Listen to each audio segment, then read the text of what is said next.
Welcome to Late Night Story. When the world goes silent and shadows stretch longer, some stories awaken, whispered only to those still awake.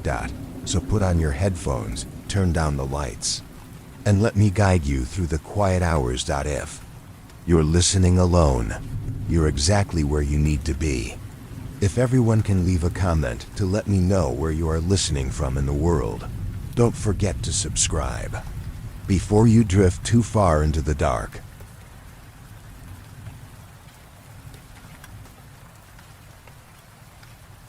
Story 1. The angel treatment was supposed to cure evil. I should have killed patient 0. Dr. Ricketts grinned, his eyes fixed on the preparation. He carefully mixed the translucent fluid with a green paste. The two substances swirled together, forming a lime green goo that he swiftly drew into a syringe, preparing for the first human subject. He nodded towards our site's correctional administrator. "Aguero!" the administrator screamed. Aguero's tall. 10 frames snapped to attention. "Retrieve the patient." Aguero nodded as he and Kelly swiftly exited from the secure containment zone, returning with a straggly, shorter man wearing the orange prison attire. Dr. Ricketts held out a hand toward the patient, presenting him like a show pony to the unseen panel we knew was positioned behind a one-way mirror. "Ladies and gentlemen," Dr. Ricketts tried to say calmly, betrayed by his own excitement, "we stand on the precipice of a new age in prisoner reform." He cleared his throat before continuing. "For decades, we have tried to shift our criminal justice system from one of punishment to one of rehabilitation, and our lab's latest breakthrough will chart us on a new path to fulfill our nation's promise of life, liberty, and freedom for all." I rolled my eyes. I was never one for sappy overtures or revolutionary speeches. I've been a correctional officer at this federal facility for 6 years, and in that time, I'd seen plenty of so-called breakthroughs come and go. Ricketts was a gaunt figure, lean and stringy, his frame barely filling his tailored lab coat. His glasses had slid low on the rim of his nose, giving him a perpetually peering look as he glided around the room. He used his hands in wide, theatrical gestures to profess the groundbreaking work he was about to present, but his excitement felt frantic, not genuine. "For 3 tiresome years, my lab has looked to science to solve this great societal ill, and now, with this serum, we can completely eradicate man's desire to do evil." He held up his syringe like he had just won a trophy. I looked over at the patient. His gaze was fixed on something none of us could see. The straggly, shorter man in the orange prison uniform had surprisingly soft features for his age, like an innocent old man who wanted to feed pigeons at the park on Sundays. This was the man we called the Mad Doctor. He was infamous for the bizarre surgeries he performed on his victims, yet he was otherwise harmless and physically weak, precisely why Ricketts chose him. He wouldn't pose a threat, even unrestrained. The prisoner before you was responsible for 3 counts of premeditated murder, as well as a dozen disfigurements that have proven to be life-altering for his victims. The Mad Doctor smiled, basking in Ricketts' retelling of his crimes. This is the face of evil. A man whose gifted mind, a mind that should be making our world better, has been twisted for inhumane purposes. Ricketts paused, letting his words hang in the air. The side door slid open with mechanical hiss. Another guard, wearing a white mask, wheeled in a stainless steel cart. The smell hit me first. It was copper and something fouler, like decay was already setting in. Matted white and brown, for it was plastered to the metal surface in wet clumps, soaked through with dark blood that had pooled in the cart's corners. The body had been systematically dismantled, limbs separated and arranged in a neat row, the ribcage splayed open like a grotesque flower. Even with 5 years of therapy, this prisoner is no better than when he entered, Ricketts revealed, gesturing toward the cart. "Just this morning, we put him in a room with a rabbit. The monster you see before you savagely tore apart this rabbit." The Mad Doctor began to clap and dance around, his eyes lighting up at the sight of his handiwork. "The little squeals were exquisite," he chirped, his voice sing-song. "I only wish I had my tools. I could have shown you something truly beautiful. Perhaps one of you would volunteer? I've been dreaming about your intestines, Officer Sophia." He winked at me. "They make a lovely necklace." Aguero and Kelly started to grab for his arms when Ricketts waved them away with his hand. Let him enjoy his last moments of insanity. for he will be the first recipient of the angel treatment, Ricketts said mellowly, cleaning his glasses before giving a syringe 2 flicks of the finger. The administrator gave a slow nod. 4 of us, including me, grabbed the mad doctor and forced him into his restraints. They seemed a slight overkill.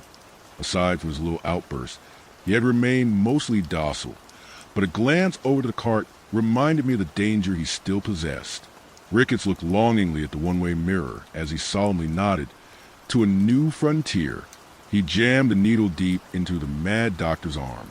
At first, the mad doctor remained calm, his eyes glazed over, seemingly accepting his fate. Then his pupils dilated until the blue was almost completely swallowed by black. His breathing quickened, short, rapid gasps like a drowning man. All at once, his body began to convulse violently against the restraints. The leather straps creaked under the strain as his spine arched backward at an impossible angle. Yah! His wail was inhuman. His jaw stretched so wide I could hear the joints pop. The sound was guttural, barely human. I looked over at Ricketts, who quickly walked towards a mirror, hands in the air, exclaiming, "This is normal. Very normal. He is simply reacting to the serum." The mad doctor's veins darkened beneath his skin, spreading from the injection site, like black roots crawling up his neck and across his face. His eyes rolled back, showing only yellowed whites. Then his body went rigid, every muscle locked in place. That's when the black goo began. It poured from his mouth in a thick, viscous stream, splattering across the 4 of us, restraining him. The substance was warm, unnaturally warm. It had the consistency of motor oil mixed with something organic, something that had once been alive. I tried to shield my eyes as a cascade erupted from him like a broken fire hose, but the smell was overwhelming. Sulfur and rot and something sickeningly sweet. Simple exhaust is all. Ricketts tried to soothe both of us in the room with him as well as the observers. The patient's vitals remained on track. The flow continued for what felt like minutes, but was probably only seconds, the black substance pooling on the floor around the chair, creeping toward our boots. Then, as suddenly as it started, it stopped. The mad doctor's body went completely limp, giving a few final full-body shudders before collapsing forward in his restraints, face down in the pool of black goo. At that moment, I was certain he was dead. His chest wasn't moving. The room fell silent, except for the steady drip of black ooze from the edge of the cart. Then he gasped, a long, shuddering intake of breath like a newborn's first cry. His head lifted slowly, and he blinked several times, disoriented. His gaze traveled to the black substance covering his orange jumpsuit, then to the pool surrounding him. "Oh my," he said softly, his voice completely different. It was gentler, almost melodic. "Oh my goodness, what—" He looked up at us with clear, focused eyes. "Friends, am I responsible for this mess?" The concern in his voice sounded genuine. He tried to reach out, but was stopped by his restraints. Our administrator stepped forward and unclasped his appendages. The now freed patient immediately touched Aguero's arm, then mine, his hand lingering in a sincere, apologetic gesture. "I'm so sorry. I've gotten this awful stuff all over you." I stared at him in disbelief. This was the same man who, just minutes ago, had described in detail how he wanted to wear my intestines. The same man who had never spoken to me without promises to slit open my throat or reconfigure my stomach to be on the outside of my body rather than the inside. Ricketts's gaze shifted from the observers to the patient. "Dr. O'Brien," he said, finally giving the man a proper name. "How are you feeling?" Dr. O'Brien looked around the fluorescently lit room. "Wonderful. Doctor, absolutely stupendous." His eyes looked over all of us, his smile enchanting, his eyes inviting. His gaze finally fell upon the cart. He rose to his feet and waltzed over to the remains of the rabbit. Why did I do this?" O'Brien looked disturbed. Ricketts looked down at the ground. "You were sick, O'Brien, very sick. Did the rabbit hurt someone? Please, God, tell me it wasn't innocent." O'Brien's face twisted into one of remorse and self-disgust. Ricketts shook his head softly. "You're cured now." He nodded again towards the administrator, who took O'Brien by the shoulder and led him out. O'Brien's silent tears streamed down his face. The site administrator's team will continue to monitor Dr. O'Brien, and if results prove as promising as what my team believe they will be, we will eradicate evil starting in our criminal population. Ricketts stopped and remained motionless. A small button near the ceiling I hadn't noticed before suddenly glowed green. Ricketts' smile was almost audible as he gave a deep, ceremonial bow and exited the containment room. My entire focus was just to get as far away from my black-stained clothes as soon as possible. In that moment, though, my true priority should have been to do everything in my power to kill the newly reformed O'Brien before it was too late.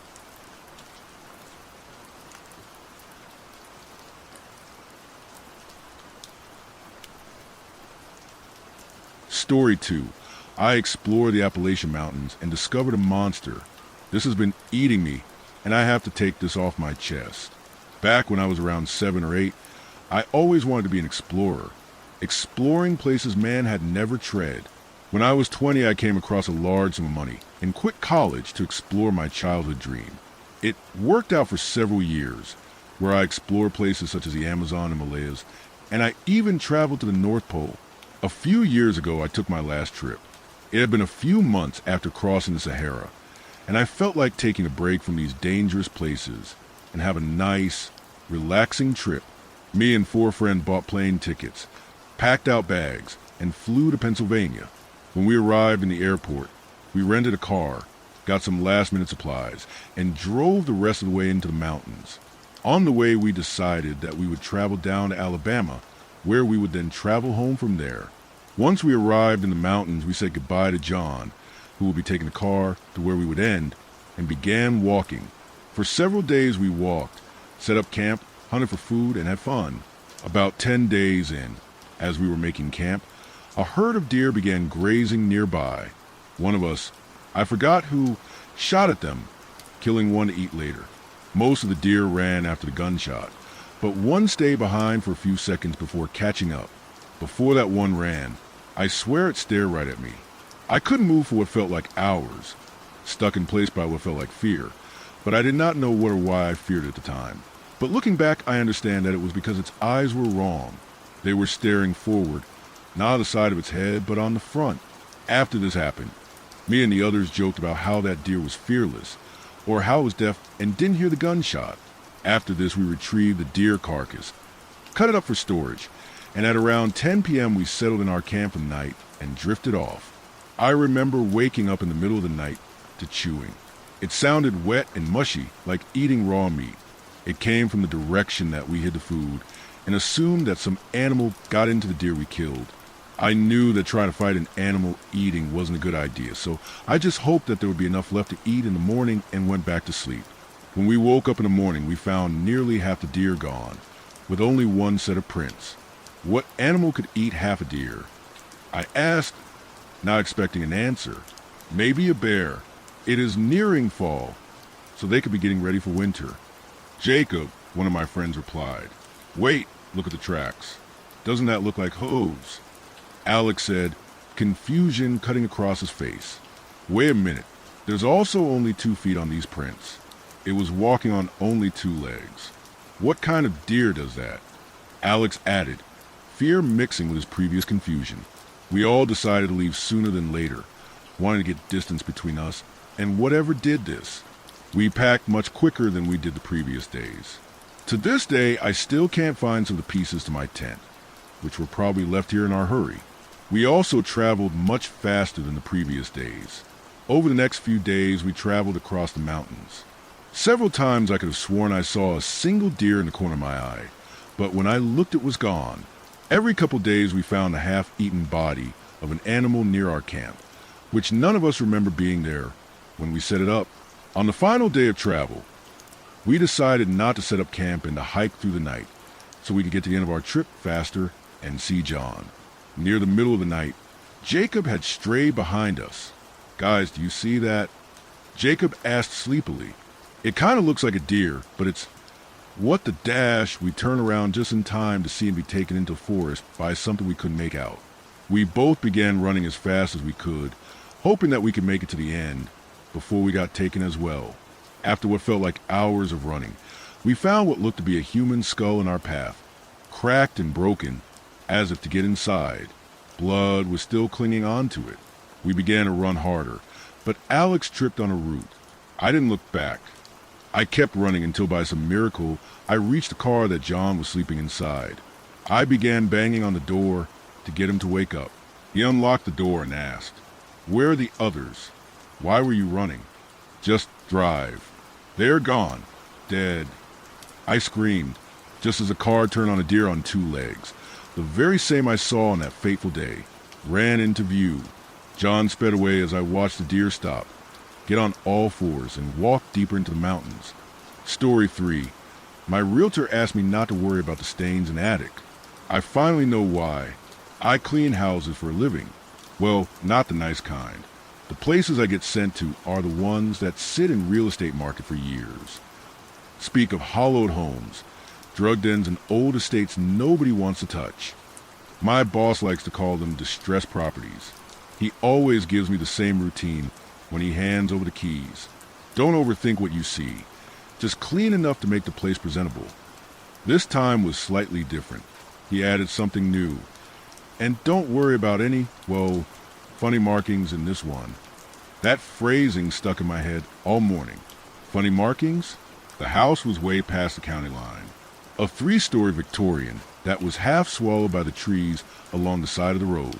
Every window had a shadow behind it. Inside, the air smelled like wet dust and mold. Why would anyone ever want to buy this place? Regardless, I worked my way up floor by floor, trying not to look too long at anything. Every surface felt sticky, like it remembered being touched. The wallpaper upstairs was peeling in spirals. There were these faint, reddish smears under it. When I reached the attic, I finally understood what my boss meant. The room was large and empty, but just in the center of the spoiled wooden floorboards, there was a dark imprint, and not exactly a stain. It had edges like a silhouette. You could see the curve of a head, shoulders, and knees forced straight. It was a person or what was left of one, as if they had lain there for a very, very long time and their skin had melted into the wood. I tried to ignore it first, but the longer I stood there, the heavier the air got. There was no smell at first, just this metallic taste that coated my tongue. I set up my bucket, poured bleach, and started scrubbing hard, but with an essence of pervasive reluctance that couldn't leave me. The wood hissed. I thought maybe it was moisture reacting with the cleaner, but then the stain bubbled. Little white blisters had formed along the outline of the ribs, popping with a soft crackle. The smell hit. It wasn't bleach anymore, but something sour like when you open a drain trap that hasn't been touched in like years. I gagged. My eyes began to burn. It felt like the fumes were crawling under my skin. My arms went weak, and a paralyzing pressure started building behind my jaw, like I was about to vomit, but nothing came up. The outline of the body didn't fade. Disgusted, I dropped the brush. I don't even remember climbing down the ladder. One second I was on my knees in the attic, and the next I was in the hallway, shaking like a rabid dog. My heartbeat was so loud it felt like its pulse filled the whole house. The bathroom was the only place with any running water, so I went there to wash the bleach off my arms. The sink was cracked but functional. The water came out cloudy at first, but gradually cleared. When I looked in the mirror, my face was gray. My eyes had tiny red capillaries spidering from the corners. My skin began to itch. It broke into reddish, painful blisters, and when I rubbed at my forearm, it felt warmer than usual. I leaned over the sink to splash water on my face, and that's when the drain gurgled. It burped up a bubble the size of a golf ball. It popped, and the smell was... I don't even know how to describe it. Rotten flesh? Something black oozed up through the drain, slow, thick, clotted. It wasn't sewage. It was viscous, like congealed blood. I backed up, and that's when I noticed the tub. The bottom was ringed and brown. There was some water, but it wasn't reflecting any of the ceiling. It looked deep, like it went somewhere. Floating in the center was a tangle of something stringy hair, maybe, but there were other bits caught in it, pale chunks with edges that glistened. Something bone-colored. Something that had teeth. A skull flattened through its scalp, battered to the surface like ground meat. I didn't check twice. I was too shocked to scream. I couldn't help it instinctively. Run away. I was done with this place. I left everything. The supplies, the keys, the ladder, and drove straight home. I didn't even call my boss until the next morning. And when I did, he picked up on the first ring. When I told him what I'd seen, he was quiet for a long time. Then he said, "Good God, you shouldn't have stayed that long. Save yourself." Before I could even respond, he hung up. I went to look up the address later that night. No listing, no record, nothing. Hours later, I worsened. I could smell bleach underneath my skin. And something else, something sodden, acrid sweet, like fruit going bad in the walls. The blisters now begin to forage my entire body, and a brown ooze leaks from my shaking fingertips. I don't know what this is, and I fear it has claimed me for good. My thoughts keep drifting back to that place. Like something inside me has been tethered there. I don't feel like resting anymore. Maybe the only way to accept peace is to return to let the attic have me.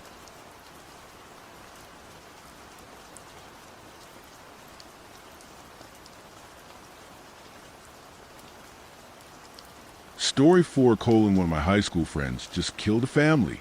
You ever meet someone who can't say no?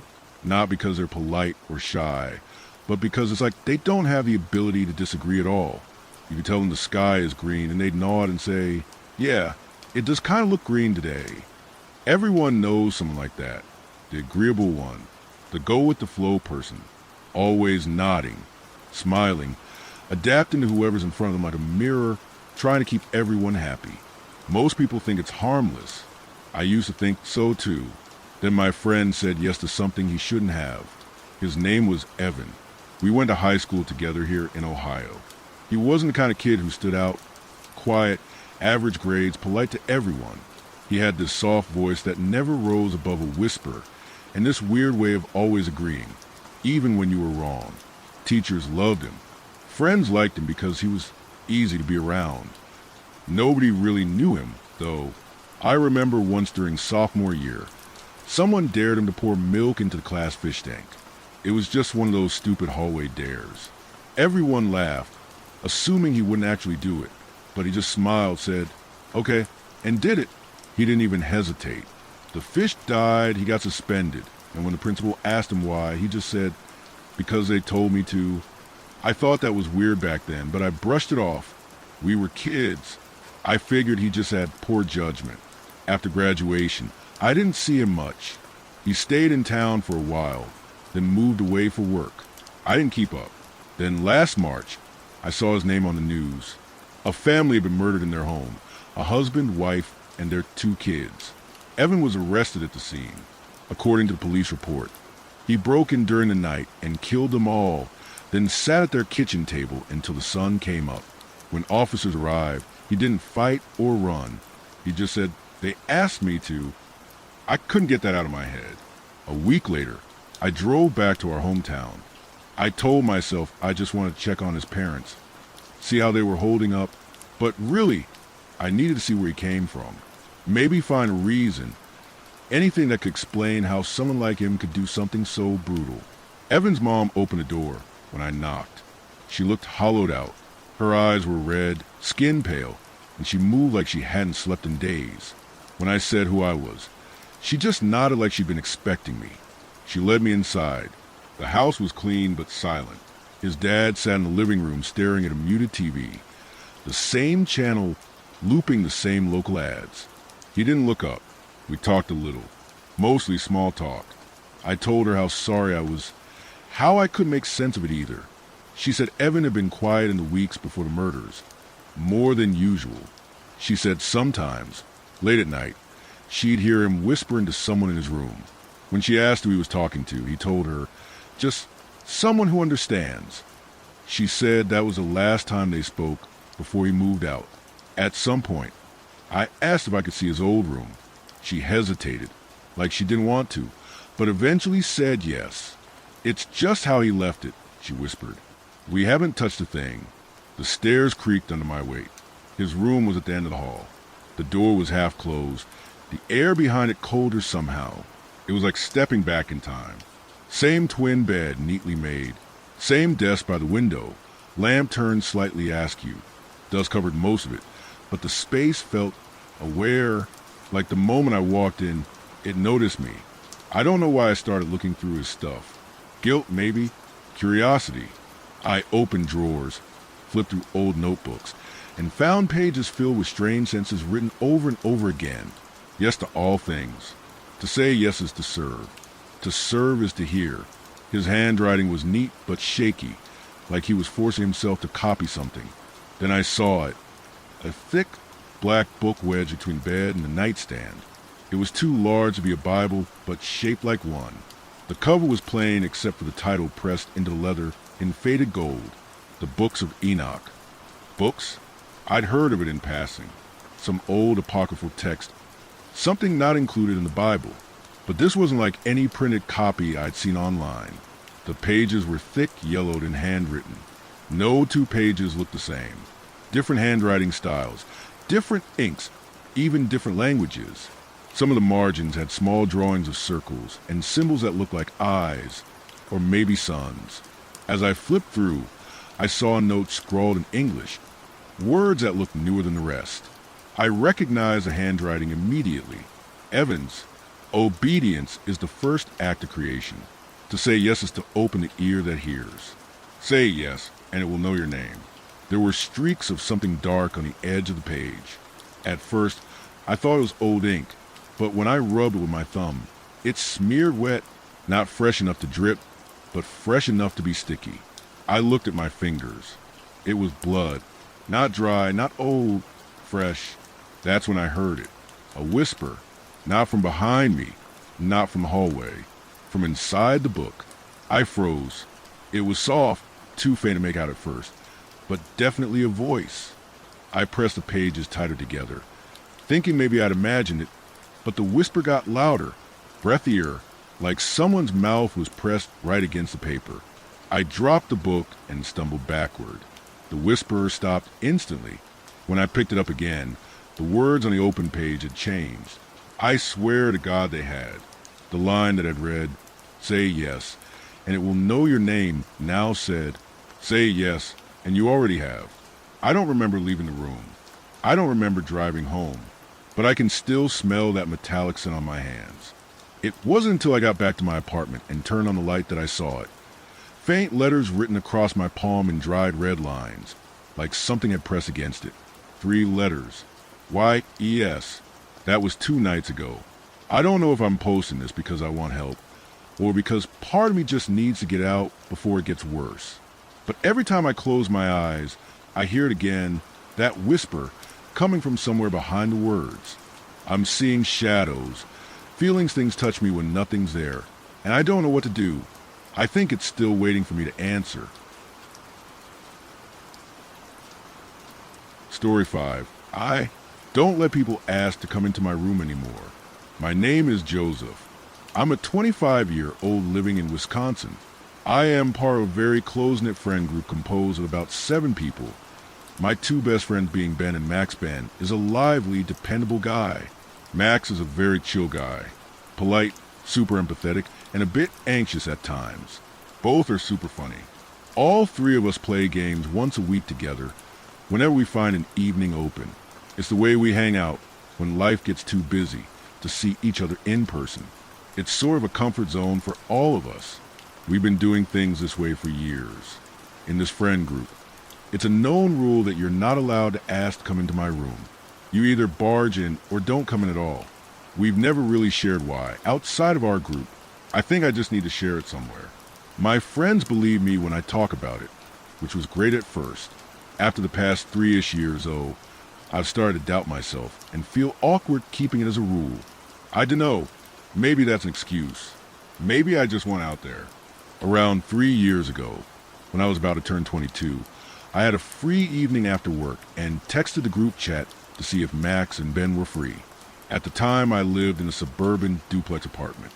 I got normal responses from both of them. We have a unique flavor of stupidity that we throw around when talking. It felt pretty standard at the time when they responded. We started pretty late, around 12 a.m. Our game sessions usually lasted a few hours, and seeing as I've been getting up at 6 a.m. every morning, I was pretty tired and a bit loopy already. We hopped on a game we'd played together probably hundreds of times. The game itself doesn't matter much. Just a standard voice chat game you could run around and screw with each other in. Everything for the first couple of hours was very normal. Playing on random maps, messing around, moving on to the next one. It was fun as usual. The first instance of something feeling off came when Max and I were separated from Ben and crossing a concrete bridge together. We'd been over this bridge back and forth many times while playing this game in the past. Midway through walking over it, I heard Max's voice behind me in-game. "Charlie, come over here. Look at this." Seeing as my name is not Charlie, I turned to him and tried to respond comically in my best impression of a Boston accent. Who'll be Charlie? It didn't bother me or anything to be called the wrong name. Not the first time. I just couldn't think of anyone we knew named Charlie. He was looking out over the left side of the bridge. On the right side of this bridge was a giant concrete wall that went up higher than you can realistically climb above. On the left side was a huge, deep cavern with a thick, dark fog in it that made it look infinite. He was staring into it. "Oh, whoops. Yeah, sorry, man. But do you see that?" I ran up and turned my character to look into the fog with him. I couldn't really see anything. Not really. What are you looking at? There's a little outline of a person down there. It's really dark, but it's closer to the base of the bridge than you'd think with the fog. I looked down a bit, but searching around I couldn't see anything. We played this map tons of times and already knew most of the odd secrets to find. So I started to wonder if he was messing around. "Can you send me a screenshot?" But there was no response. I waited a few moments, but his character was just sitting there, suddenly dead quiet. It seemed like he'd actually taken his hands off the keyboard and mouse. "Hello." My first thought was that his internet was struggling. I sat there waiting to see if he needed to be invited back in. After about 3 minutes, though, I realized it wasn't his internet. I was about to call him on the phone when his character moved again and turned towards me. "All right, good to go?" he said. I was really confused now. "Weren't you trying to show me something? Could you send me a screenshot of it?" I asked him. "Sure, I'll snip it later, but for now, let's go meet up with Ben." At this point, I knew he was trying to mess with me. I just ignored it, and we ran to Ben. Ben was already inside of one of the buildings nearby messing with makeshift cars he put together from random parts scattered around the map. My engineering degree finally coming into play, he said, putting explosives on the front of the car. We drove around in his vehicle for a while and blew up whatever we found lying around. It was a lot of fun. No different than any other night we'd been playing together. One thing that was abnormal, however, was that Max kept going silent and unmoving for a few minutes at a time and didn't say anything. That was not really like him at all. He was anxious about inconveniencing people, so he was pretty clear about when he went AFK. Usually, "What do you keep getting up to do, Max?" I asked. Yeah, I was wondering the same. Ben chimed. Max's character was running around picking up items, helping my family out with stuff off and on. Why? This was a pretty reasonable explanation. His family all lived really close by, so it was normal that he would get up and help them. Weird that they needed it at 2 o'clock in the morning, though. So we moved on. It was still unusual for him to do it without warning, but I wasn't going to bug him without a real reason. After another bit of messing around, Max started to get a little quieter. He was still playing, but he didn't really say much. He also seemed like he was distracted by something. His character would stop moving occasionally, even if he was still talking on mic, like he was looking away from his monitor. I wasn't the only one to notice, because Ben walked up to him in-game. "Everything all right, dude? You've been really distracted today." "Yeah, if you need to go help your family, we can finish up playing for tonight." He didn't say anything for a few moments. "There's a guy outside on the street that's walked by the street lamp in front of my house like 5 times back and forth." I could hear a bit of anxiety in his voice. "That's weird.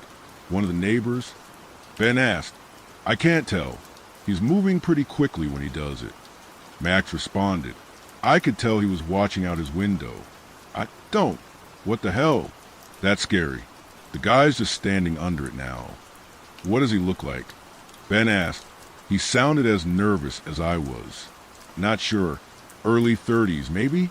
He's not one of the neighbors. Be careful, man, I said. It was really unusual for Max to be this scared of something. He is an anxious guy with social situations, but he's pretty strong-willed when it comes to actual danger. I'll be right back. I could hear Max get up away from his computer. Ben and I looked at each other's characters. After a bit of tense silence, Max finally spoke again. He walked away. That was freaky. Glad my window is pretty well covered by the bushes out front. Yeah, that's pretty weird. Might just be an oddball taking a night walk. Ben was trying to be reassuring with this, but we were all a bit anxious. It might have been a bit dramatic to be worried about a random person standing under a street lamp, but it was more about how nervous Max seemed. It was really unusual for him, not to mention how late it was. We played on for a while. We joked around and started to drift back into laughter. This is where things started to freak me out a bit. I got a call from Max on the phone. "Hey, can you hear me, Joseph?" "Yeah, why?" But then I realized something. I could hear Max speaking in voice chat. He was running around and talking loudly with Ben. I could hear it clearly, but what he was saying in-game was not what I heard over phone. Really? I haven't been able to hear either of you for the past 10 minutes. I didn't realize it at first until I hadn't heard either of you speak in a while. My brain sort of froze hearing this. I could actively hear Max talking not 10 feet away from my character. "Are you talking in-game right now?" "No, why? Did you do something to try and fix it?" "I can't hear you guys at all." I didn't really know what to do here. My heart was speeding up a bit listening to this happen. I muted on my phone and started to talk over voice chat. "Hey, Max, can you hear me right now?" Max's character turned to me. "Yeah, loud and clear, boss." This is exactly the response I'd expect from Max to a question like this. He had to be messing with me. I unmuted on the phone. "Are you messing with me, man? I am seriously confused right now. I can hear you talking in-game. You even responded to me. What? Are you guys trying to mess with me again?" I could hear that this was genuine confusion.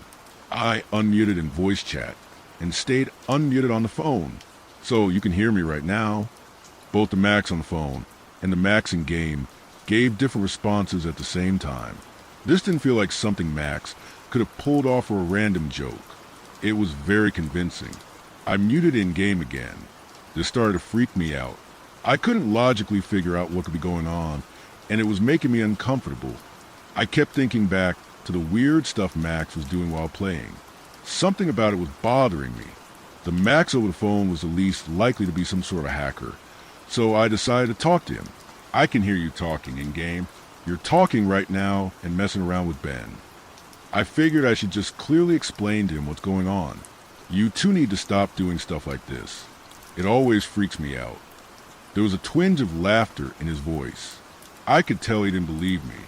I'll admit Ben and I had messed with him a few times, but nothing to this extent. I guess from his perspective, he just had my word to go off of for what was happening. "I'm dead serious, Max. I'm not joking." By the sound he made, I sensed he could tell I wasn't screwing with him. Unfortunately, from here on things got more than uncomfortable. I texted Ben to try and let him know what was going on, but didn't get a response. I muted my phone and walked up to Mingame. "Hey, Ben." His character wasn't moving. I think he got up to do something real quick.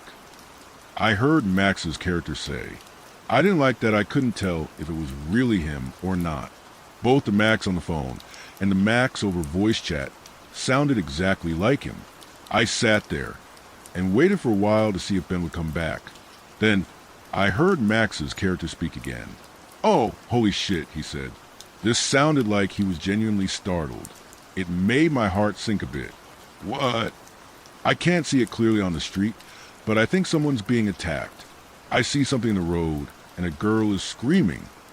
I heard a loud noise that sounded like him getting up from his chair and ripping off his headphones. "What the fuck is that?" What? I heard a sudden movement that sounded like he slammed his hands against the desk. His breathing became really loud. He was right next to his mic. It sounded like he was trembling. I think that saw me. It saw me. It looked right at me. "Joseph, Ben, someone needs to call police. My phone isn't in here." It's in the other room. I was just stuttering, trying to think of a response. At this point, I didn't know what to do, because I was on the phone with who I thought was Max already. Ben was still silent. Joseph, please, I don't know if it saw me and what I just saw. That girl, Joseph, I think it's going to kill me. I have to hide. Tell the police I'm hiding in the dash. I jumped when I heard a loud crash like a window shattering, followed by the most horrific scream I have ever heard in my life. Max was screaming for help. This was real. There's a difference between a fake scream and someone pleading for their life. And this was real. It made me feel queasy. Max, are you okay? I screamed through my phone. Yeah, I'm fine. Why? What's going on? Max, you were screaming. It's coming from your character.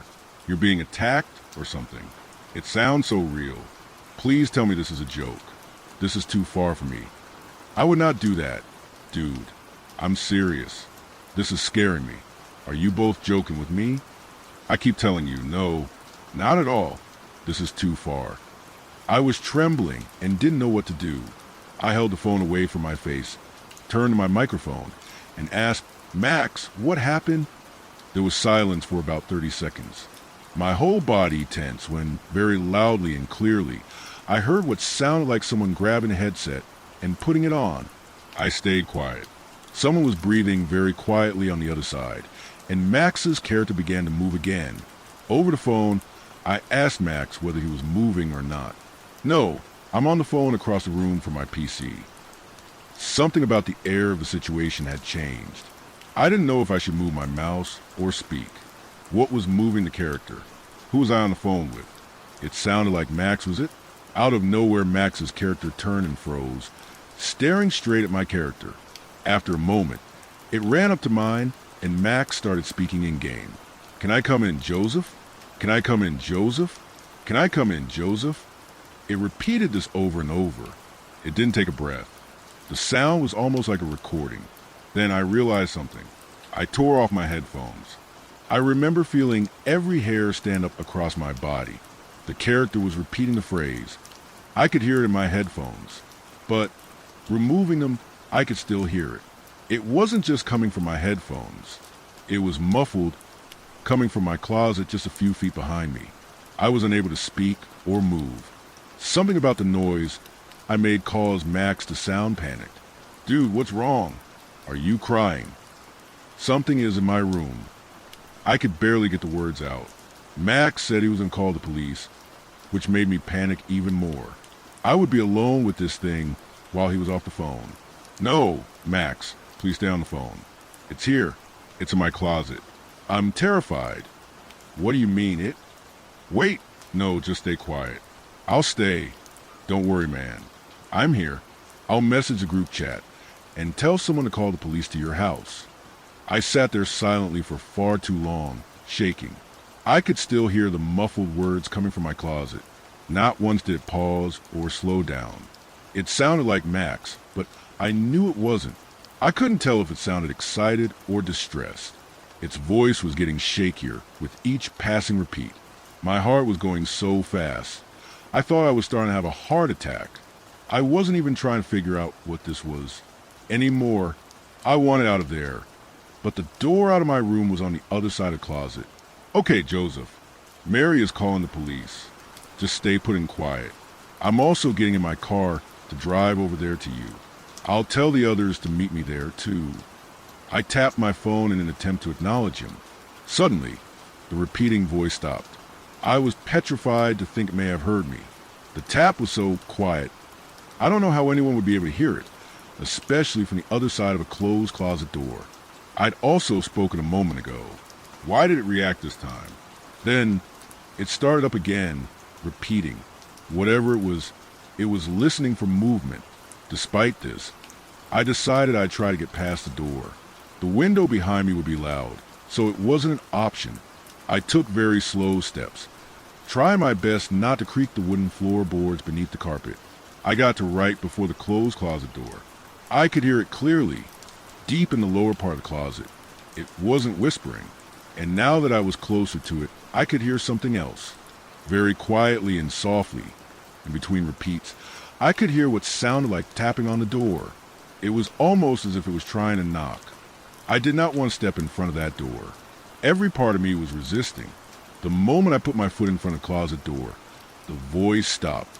I have never experienced heightened senses like I did at that moment. The silence felt so loud it hurt. My skin felt like it was burning horribly on the side closest to the closet, in what I assumed was bated anticipation of something opening the door. I had to stop myself from screaming when the door shook violently with 3 consecutive hits. It was knocking again, but much more forcefully now. This time it was directly next to my head on the other side of the closet door. The knocking was followed by the repeating phrase, starting back up again. It sounded faster, more frantic. It almost sounded like it was on the verge of screaming. It was very clearly as close to the door as possible. I wanted to run so badly. With every step forward, the voice followed me, inches away from my ear on the other side. It obviously knew I was there, so I just gave into my fear and sprinted. I got to my bedroom door and started to open it. My skin felt like it was still on fire from fear. I heard something violently turn my closet doorknob behind me and push it open with immense force. I did not wait or look. I ripped open my door and flung myself through, slamming it behind me, and sprinted into the living room. I don't remember what I said to Max at that point over my phone. Apparently, he could hear over the phone what I'd been hearing once I'd gotten close enough to the closet. I could tell he was rushing to get into his car. Watching. Nothing came out of my room. Nothing even touched the door. It was just pure silence. I kept listening, but nothing made a sound. Waiting there in silence was horrible. I began wondering if it entered some other part of the house. But for some reason, I had a strong feeling in the pit of my stomach. If I took my eyes away from the door, that thing would know. I could feel it. It was still waiting, watching me for the moment I stopped looking. I don't even know if I blinked. After an eternity, I could hear the police sirens. They arrived and found me trembling in the corner of my living room. I don't remember much during this, at least accurately, but I know they searched the home and the room thoroughly. Max and the others arrived one by one not too shortly after. I had no proof of what was going on, but the police believed something had happened because of how horrified I was. Unfortunately, they suspected it was a bad drug trip of some kind. Granted, that is not only the more reasonable explanation, but is also not uncommon here. My friends and parents testified that I was not a user of drugs of any kind, so I didn't have to get a drug test. But I get the feeling the officers used that as their explanation. My friends and I did our own search of the house. After the fact, my friends are overprotective of each other, so it was hard to convince them not to. We ended up finding a few things. We also found that a number of the clothes I had in the closet were covered in what looked like wet ash, specifically the bottom of my hanging shirts and jackets. It was like whatever was crouched under them was covered in it. The same substance was scraped across the door from where it had followed me. It smelled horrible. I don't even know what I compare it to. It just smelled rotten like death. Then, what made us leave immediately after was the fact that my closet door was still open, but my window was closed. That thing never left my room. I don't know how long it was waiting in my closet, but I didn't want to assume it could just phase through walls. I'd been in my room all day. I didn't feel comfortable assuming the thing had just vanished off somewhere. Instead, we left immediately, and I stayed with Max for a month while I moved apartments. I feel terrible about this, but I hired movers to transport everything. I didn't want to go back there. I also warned the owner of what had happened, and as I expected, they didn't really seem to believe me. I don't blame them. It's honestly difficult for me to figure out what really happened in that situation. There's a few more things. These two bothered me more than all the others. Firstly, Ben hadn't played with us at all that night. He showed us, and he hadn't even received the text I sent, nor Max's response. Max and I both showed him that he'd responded to the group chat. He assured us he never even knew we were playing that night. So, even beyond whatever was imitating Max, it also imitated Ben from start. Finally, something far worse came up in the next few days. This is what assured me beyond anything else this was not a hallucination. In Max's neighborhood, a woman was found mutilated in a field that lined the street in front of Max's house a few days after all of this happened. No information was put forward to the public other than her name. It was one of Max's neighbors, one he'd never spoken to, but a woman he'd seen many times. She was dead.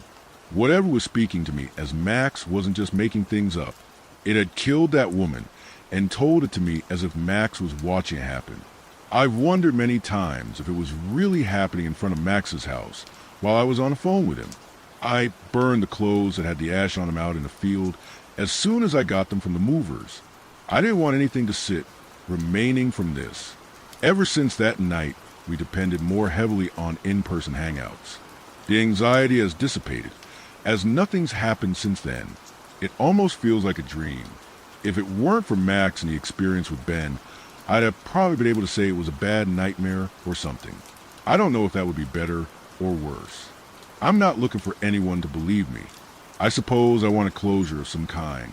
If something like that is out there, it makes me wonder what else we don't know about in our daily lives. It scares me. How often do we interact with people we consider friends and family without realizing they're a cheap imitation? That thought runs across my mind every time I have a sentimental conversation with a friend over the phone, or think of a good memory with a person I loved where we weren't face to face. Someone getting my name wrong sends so much anxiety through me. If I couldn't see them in these memories, was it them? Were they really there?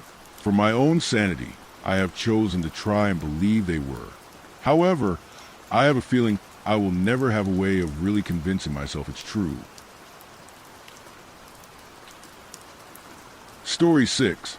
My town had a food drive every year called Help Feed Bobby. My hometown was an odd place. We had a video store that never had the movies I wanted, a convenience store whose slushie machine was always broken, and a yearly food drive with a weird name, Help Feed Bobby. If you're thinking, who's Bobby?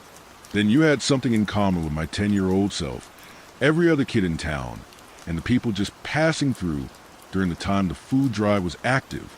We did ask our parents, teachers, and basically any adult why it was called that, but the standard answer was that Bobby was just meant to represent children whose parents couldn't afford food regularly. The other one was that Bobby is meant to be an acronym. But when pressed on what BOBBY is supposed to spell out, they always found a way to stop or change the conversation.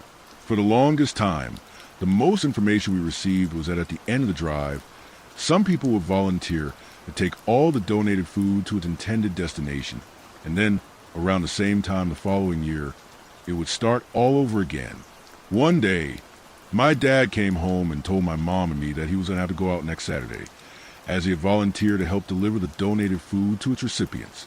I tried to ask him where the food was going and if I could come with him, but he shot both questions down with sorry, sport, grown-ups only. I wanted to know so badly that I came up with a plan. On the day he was supposed to deliver the food, my dad came home with a truck full of donation boxes.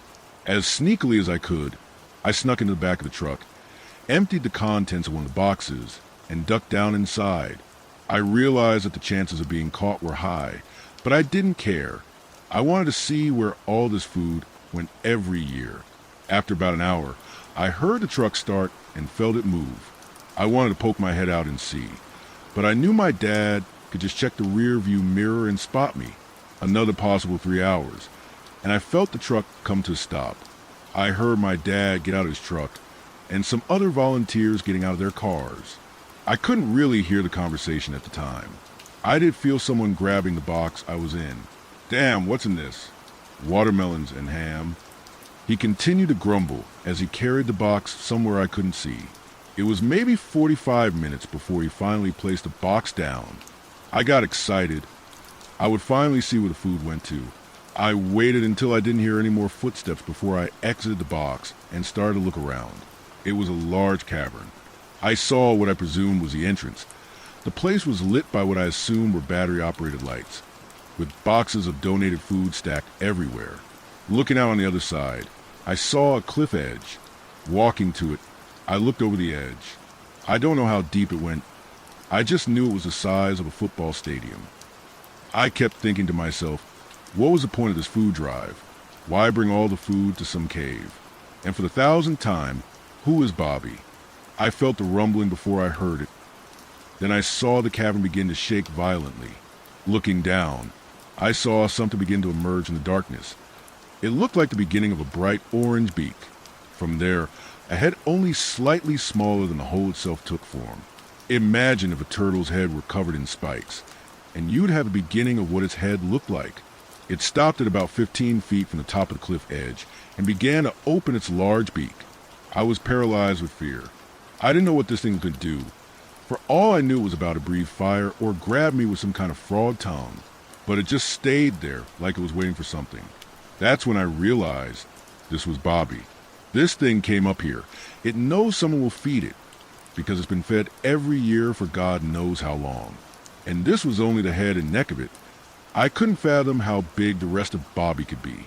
My fascination/horror was cut short by the sound of my dad and the other volunteers coming back down the cave path. I ran back over the box I was hiding in, but realized they would probably start with that one. So I went to a stack of them near the entrance and crouched down next to it. My plan was once they all walked past, I was going to run back up and hide in my dad's truck. The voices and footsteps became audible as my dad and the other volunteers returned. Okay, that should be the last of it. Then we get a break for another year. I wish we could just cover everything in cyanide. Nice wish. There's not enough poison on the planet for that. Then I heard my dad. He sounded nervous. Even if it worked. How do we know that the body wouldn't stink up the whole town? Wait, I see its head. Then I heard my dad's first time seeing Bobby. Jesus Christ. I could hear the terror in my dad's voice. I almost wanted to run out of hiding and go hug him. Let him know I saw it too. And he wasn't alone in his fear. But I knew that could make things bad for both of us. Another volunteer disregarded my dad's terror and nonchalantly remarked, "Let's get started. Just grab a box and throw it at the thing's mouth." I watched as they all started grabbing boxes and taking them to the edge. When it looked like all of their backs were turned, I quietly snuck to the entrance and ran back up to the mouth of the cave. From there, I saw my dad's truck and made my way to the back. A few weeks later, I was at the library trying to see if there was any more information about Bobby. I should have expected my town wouldn't keep records about a giant turtle monster living underneath it. But what was there was still helpful. The monster was most likely named after the town founder Bobby Robertson, and during times of famine, the town was prone to tremors and was nearly destroyed during the Great Depression by a sudden magnitude 3 earthquake. My guess is that the townsfolk at the time decided they needed the food more than Bobby, and he voiced his disapproval. I don't think my dad ever figured out that I was there with him that night, but I made it a point to spend more time with him, though I had pretend that I wasn't also scared of turtles now. The next year, he did not volunteer to assist with Help Feed Billy. In fact, he had gotten promotion at work, and we had to move away because of it.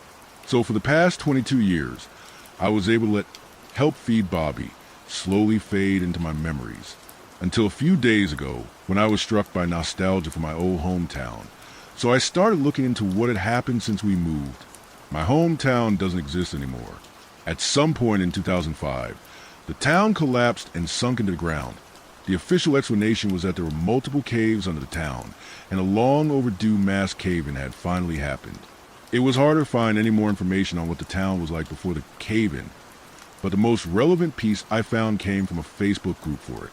I learned that new people had replaced the previous town council in 2004, and in the same year, they voted to end the Help Feed Bobby food drive.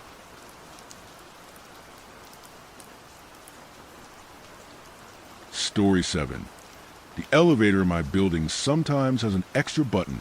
I know this sounds ridiculous, but the elevator in my building sometimes has an extra button. It's always the same one. B2. There isn't supposed to be a B2. The basement stops at B1. That's where the laundry room, boiler, and maintenance closets are.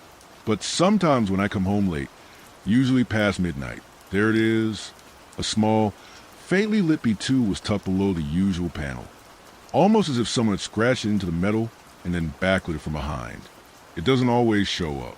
I've lived here for 3 years, and I've seen it maybe 7 times.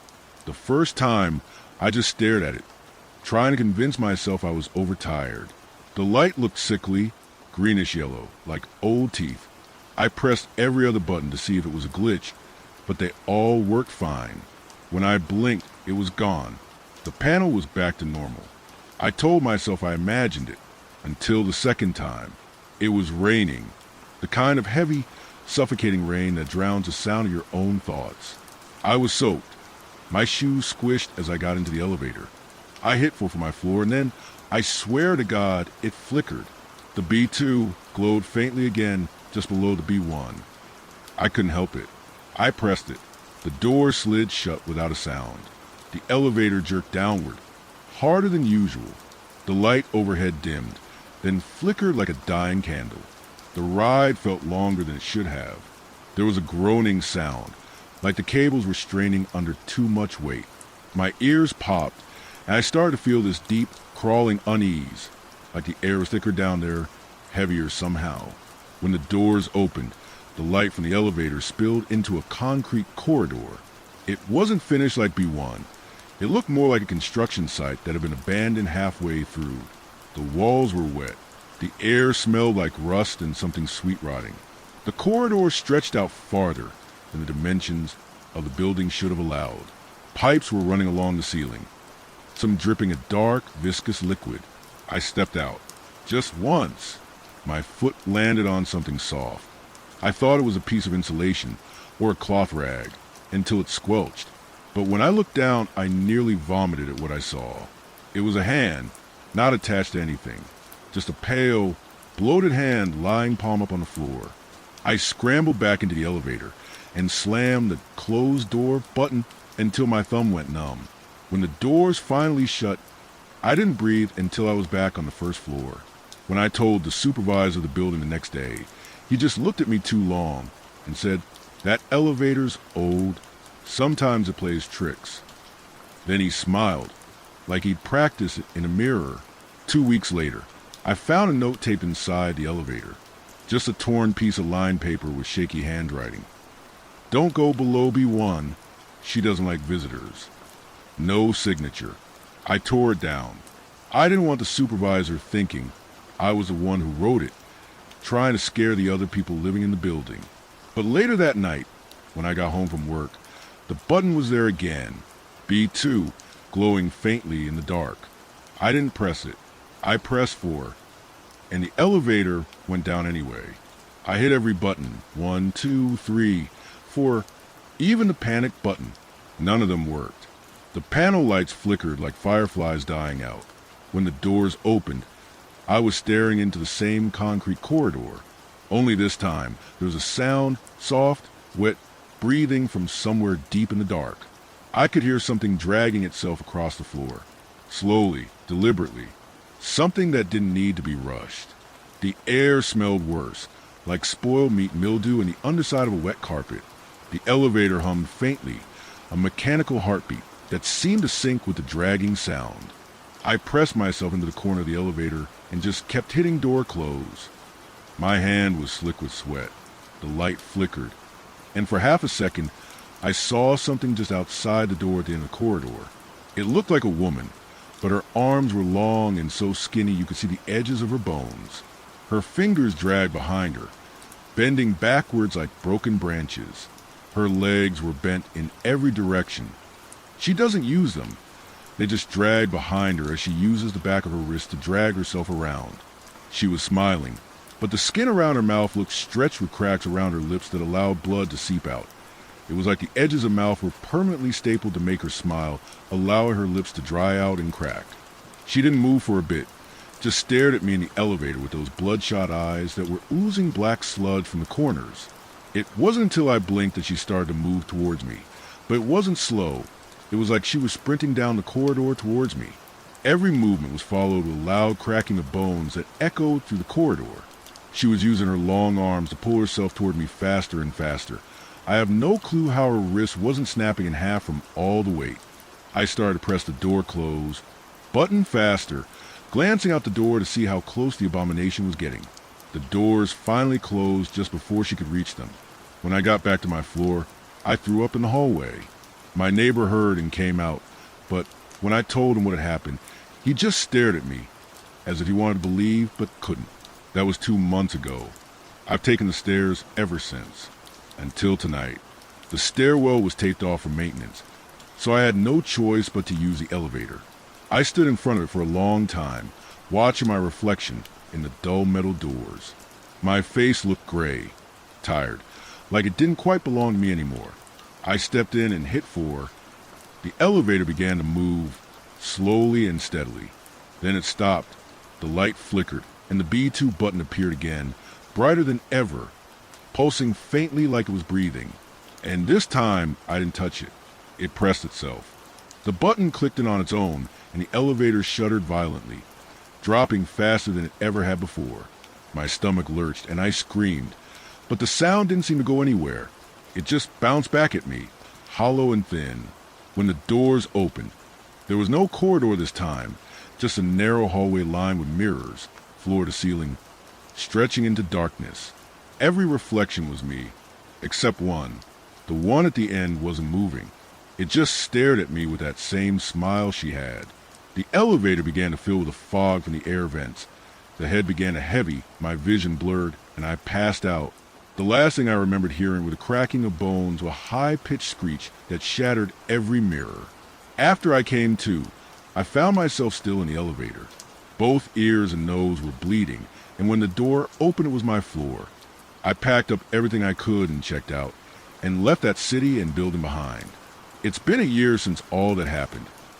I'm currently writing this in a new city across the country, in a brand new apartment. It was hard leaving everything behind, but life here has been good. Well, it was good until today. I came back from my new job and entered the elevator to head up to my floor. When I pressed the button to head up, that's when I saw it. Tucked beneath B1 was B2, glowing bright just like it did back then. I immediately jumped out of the elevator before the doors could close. I don't use the elevator anymore. I only take the stairs, and if they are blocked, I just sleep in my car because I'm not going to risk my life with whatever is down there. So I'll leave you with a warning. If you are ever in an elevator and a button appears that wasn't there before, don't press it. Don't give it the attention it wants, because if you do, it will follow you into every elevator you go into waiting for you to press it and bring you down there to meet her on floor B2.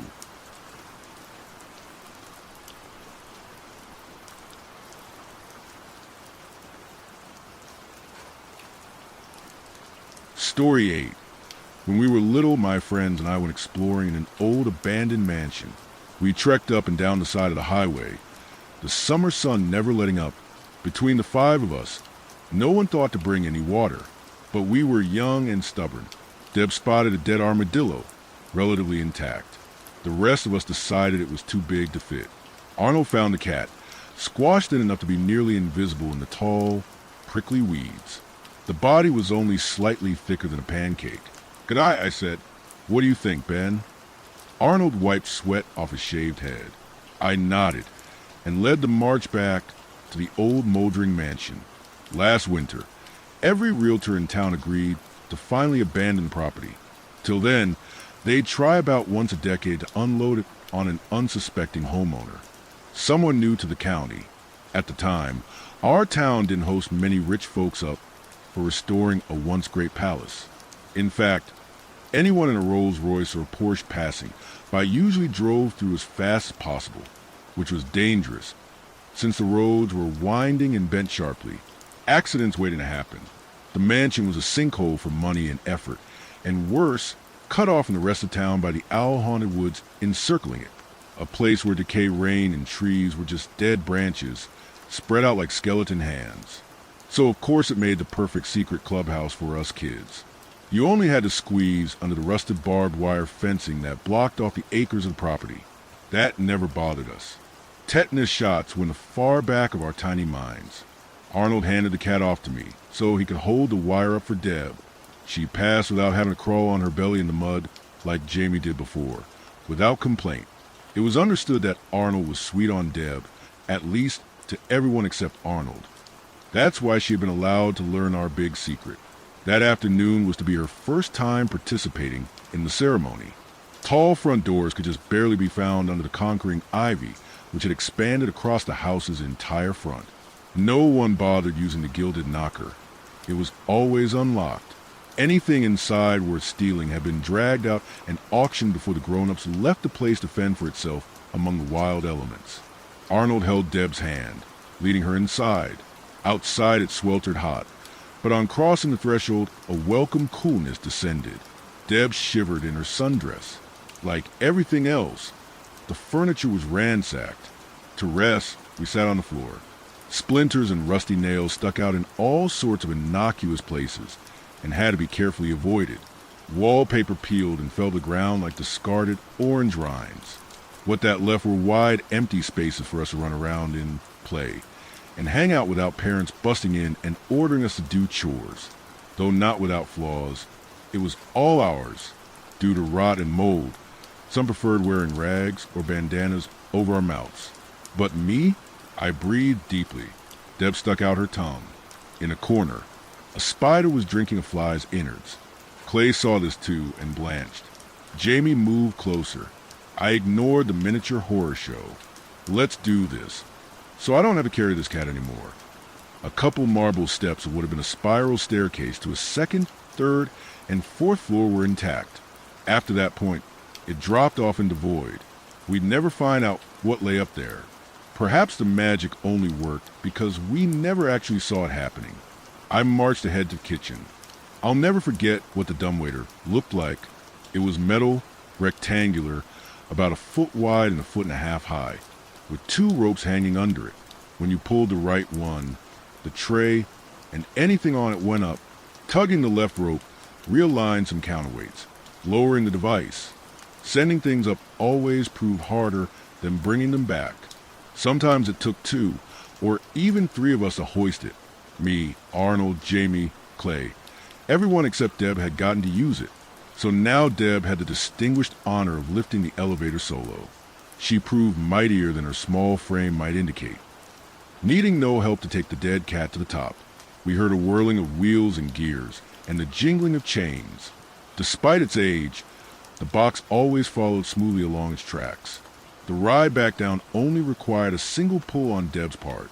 From inside the closed chamber, something yowled and clawed to get out. Once we opened the door, it looked like the kitty had been reinflated.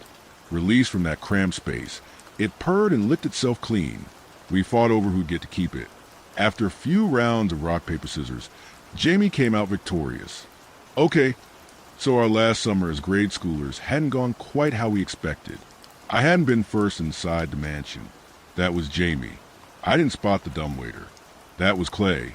But when I entered the kitchen, where a meal hadn't been prepared in half a century, I was the one to start playing with the dumbwaiter. Out of that mix of curiosity and boredom preceding any great scientific discovery, I tugged on the right rope. The chain at the top of the box looped around a wheel I couldn't see. But I heard grinding. The corrugated steel dumbwaiter looked empty at first. No requested plate of food from the masters upstairs. But there was one object, easy to miss. I saw a dead housefly. So small, totally inconsequential from my perspective, and not at all hard to raise up. I pulled as far as I could with my geeky boy strength. For the same prideful reason men at carnivals hit bells with a hammer. Muffled clattering let me know the box had gone as far as it could. I tugged the left rope lightly, trying not to break my new toy. The tray slid most of the way on its own. I heard the echo of buzzing inside when I slid open the outer door. Right there, crawling on the dumbwaiter's wall, was a living fly. Being June, flies were normally everywhere. In the dark, cool mansion, however, the only living things except us children was mold, but maybe only the first floor lacked bugs. Flies could be swarming on the upper stories, and one happened to get inside. But then where'd the dead fly go? To test it, I got Arnold to find something bigger, a dead spider. Every corner of the mansion was draped with cobwebs, but no recent weavings. Even so, good old Arnold came through. I miss him so much. I heaved the spider up. When the lift came back down from its adventure between the walls, there was a living, moving spider. Lucky for the fly, it had already buzzed off. Jamie wanted to prod the arachnid with a stick for science. But none of us guys wanted to get close. She called us all a bunch of big babies. Looking back, we should have seen the signs earlier that something was off about Jamie. It would have saved a lot of people a lot of pain. Our experiments continued the next day and onward. We knew barely anything of theology, whether this was a miracle or something from the other place that smells like rotten eggs. Nor did we care, only that the process worked. Right before our eyes. We started small. Earthworms that crawled out onto the sidewalks at dawn, only to be fried up before noon. Now, the slimy, blind, suicidal crawlers were free to wiggle in the soil in peace. Our ambitions only grew with time. We competed to find bigger and bigger animals, though the dumbwaiter's dimensions limited us. Every subject we brought was dead. When we picked it up, we swore to keep the truth between us. Heaven forbid some bullying creep like Tyler, or his cronies Andy and Hunter, discovered the magic lift. They'd probably shoot an animal just to see if they could bring it back while the meat was still fresh, then shoot it again. But everyone liked Deb, even if not as much as Arnold. We trusted her to use our newfound power over life and death responsibly and with kindness. We should invite someone else to join the Resurrection Club, said Clay. More eyes on the ground means more animals. Ooh, let's ask Margot, Deb said in her eager, high-pitched voice. She's cool, and she wouldn't be grossed out by our mission. Yeah, but not Aaron, said Jamie. He's too much of a weirdo for us. Turns out, we didn't get the time to add any more members to our group. We can feel thankful for that. I guess, whenever our neighbors' pets were sick and old, they had to be put to sleep. Of course, my friends and I knew that was code, just like there wasn't really a farm upstate. So, we'd take the body, providing it hadn't already been cremated, restored it, and presented it to the same child who had loved the animal. It seemed like their companion really had just been taking a nap. Now, they came awake to play another day. The moms and dads never grew suspicious at our club's charity. I guess each assumed their child's playmate was an identical replacement that the other parent had gone out and bought, whether domestic or wild. We all felt sorry for those poor beasts we found run over. In those cases, we were smart, making sure to wear gloves through the whole operation, avoiding being bitten or scratched when the roadkill returned to life. Arnold tried not to feel upset by how ungrateful raccoons and possums seemed to behave towards us, their saviors. Jamie said they were only acting on instinct. Those wild things which didn't flee immediately were carried back to nature in Clay's red wagon. They could start their new existences far away from the holocaust of the highway. Arnold refused to give up the turtle he resurrected. It became his pet. Given how long they lived, the animals probably outlived him, and the domestic animals that had been strays in life were quickly adopted by our other friends. Those kids would never know where their pets came from. Frankly, they didn't need to. The possibility of a black market pet trade always hovered in the air. Our allowances did need supplementing, after all. Yet when Jamie broached the subject aloud, the rest of us voted her down. The club decided to test things besides animals. I found some rotten fruit in a grocery store dumpster. Like nothing at all, they were brought back to a state of pure freshness. They smelled sweet, nothing like the former stink of trash bins. I donated everything to the food bank at my parents' church, and if they spoiled again before any needy people claimed them, I could always refresh them again. The 5 of us smiled to each other often during that summer. However unorthodox, we were doing some good in the world. Not even in 6th grade, we were yet wise enough not to be too blatant about our gift. Consequently, we never traveled to Mansion as a whole group. A crowd could get noticed by strangers and easily trailed. 1s and 2s were safe. By July, we'd started daring each other to find the most unlikely things to bring back. From a display case at my dad's work, I absconded with a stuffed taxidermy bird. Something yellow. A canary, maybe? It can't come back, insisted Jamie. It's just feathers on a wooden frame.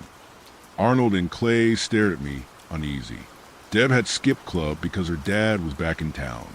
Jamie's smug grin was set in her face, but after traveling down the shaft, the bird was very much alive and well. Its glass eyes had popped out, now jostling on the floor like marbles. In their place, shining black eyes had regrown. The bird took off straight away, finding egress up a chimney, chirping happily the whole time. Huh. Jamie leaned against a counter. Maybe it'll bring anything to life. The next time our club convened, she'd brought a wooden doll. Technically, it was alive when it returned to the first floor. But if Jamie was expecting a dancing, talking, capering Pinocchio, she'd have to settle for a houseplant. The wood that made the doll itself was what had come to life. Bits of paint flaked off green, springy branches. What had been legs were now roots. Already, leaves budded. Jamie pitched a fit over losing her toy, but what the dumbwaiter wrought couldn't be reversed. We found a spot with plenty of sunlight to plant the beginnings of a tree. It's still there. I hear that Clay trims its dead branches sometimes. Back during that summer, Clay brought a rock, one of those stones with prehistoric seashells embedded on its surface. None of us knew how long those shells had been fossilized, but they were alive on coming back down. Arnold thought he'd found the ultimate dare. He brought a can of oil siphoned from the gas station where his old man worked. See, I heard this stuff's really ancient. It even used to be dinosaurs. The rest of us agreed a pet dinosaur would be cool, but difficult to hide from our parents. We shouldn't have worried. When the elevator came down, there was no dinosaur nor any creature at all that can have ferns growing out of it. Turns out, prehistoric ferns look exactly like the modern kind. So boring, complained Jamie. Arnold bowed his head. Oh, I really thought it would be a dinosaur. Hope my pa didn't catch me taking his gas for nothing. Deb patted him on the back. It was a good try, anyway. Deb got inspired by this, next time bringing some amber jewelry with bugs inside.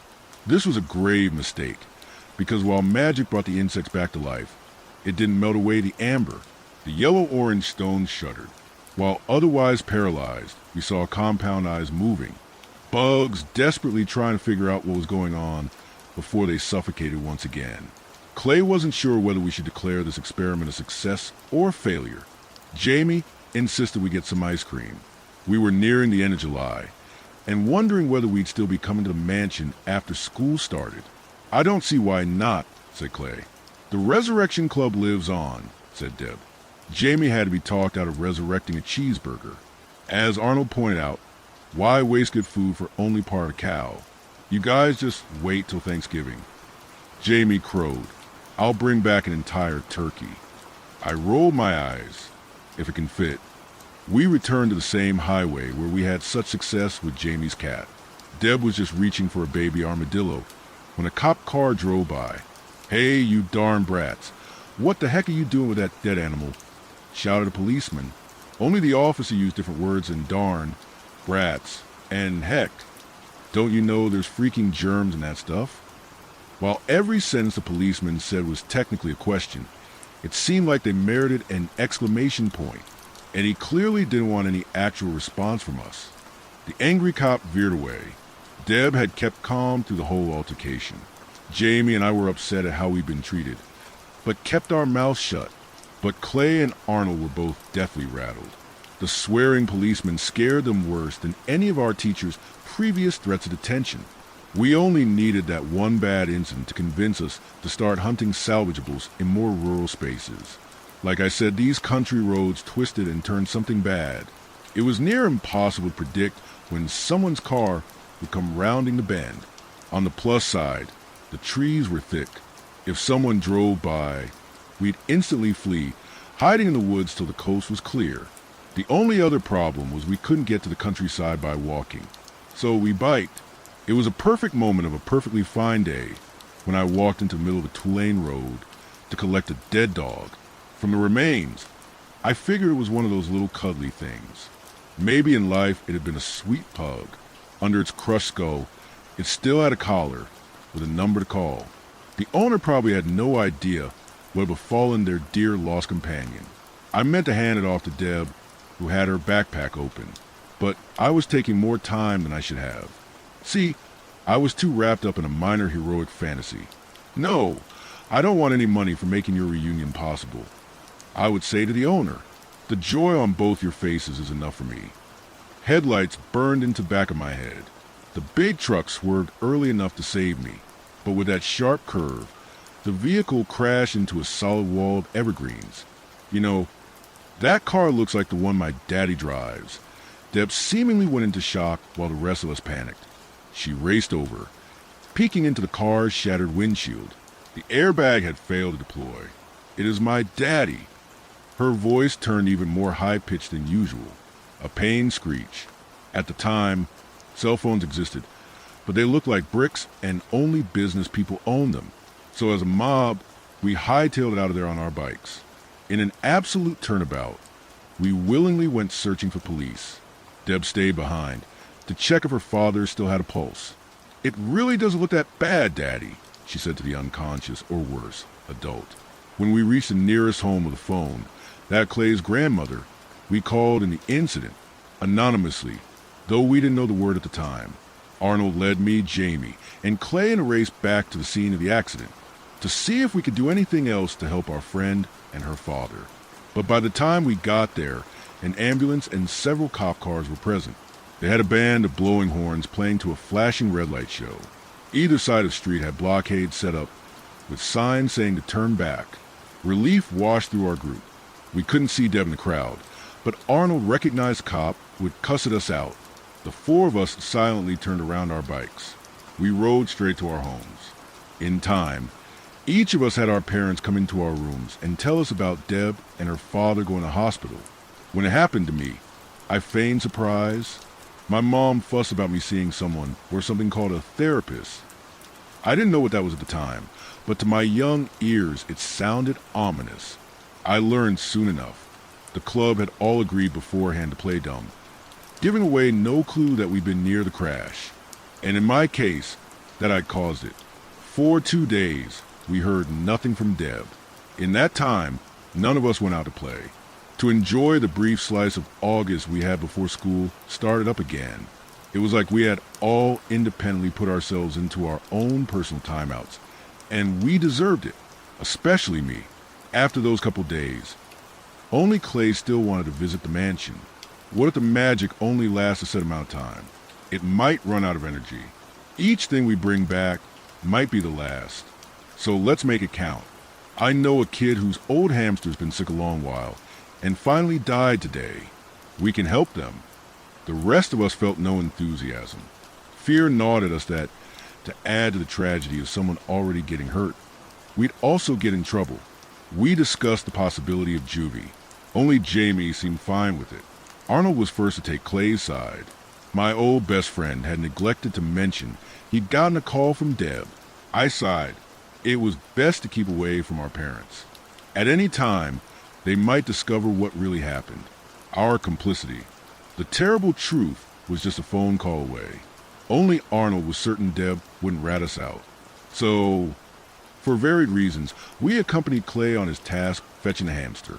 As normal, we separated when it came time to entering the haunted woods.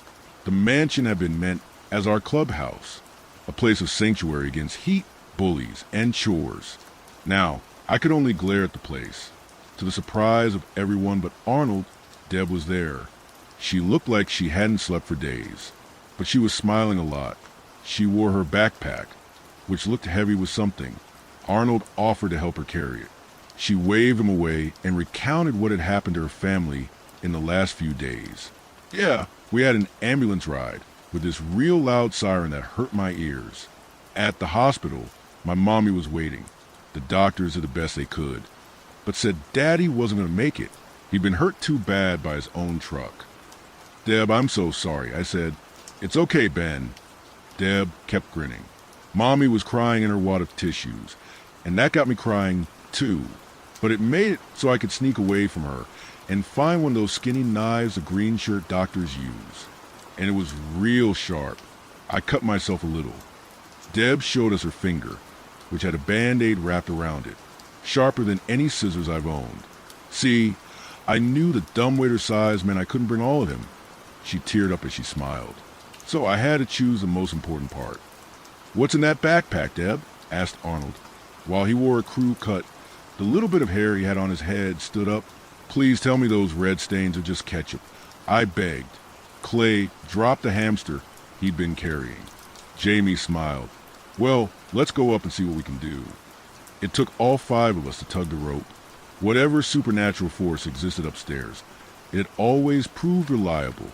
For each turn taken, we'd leave the subject alone for a couple minutes before bringing everything down. We guys felt perfectly fine about leaving the current package up there forever.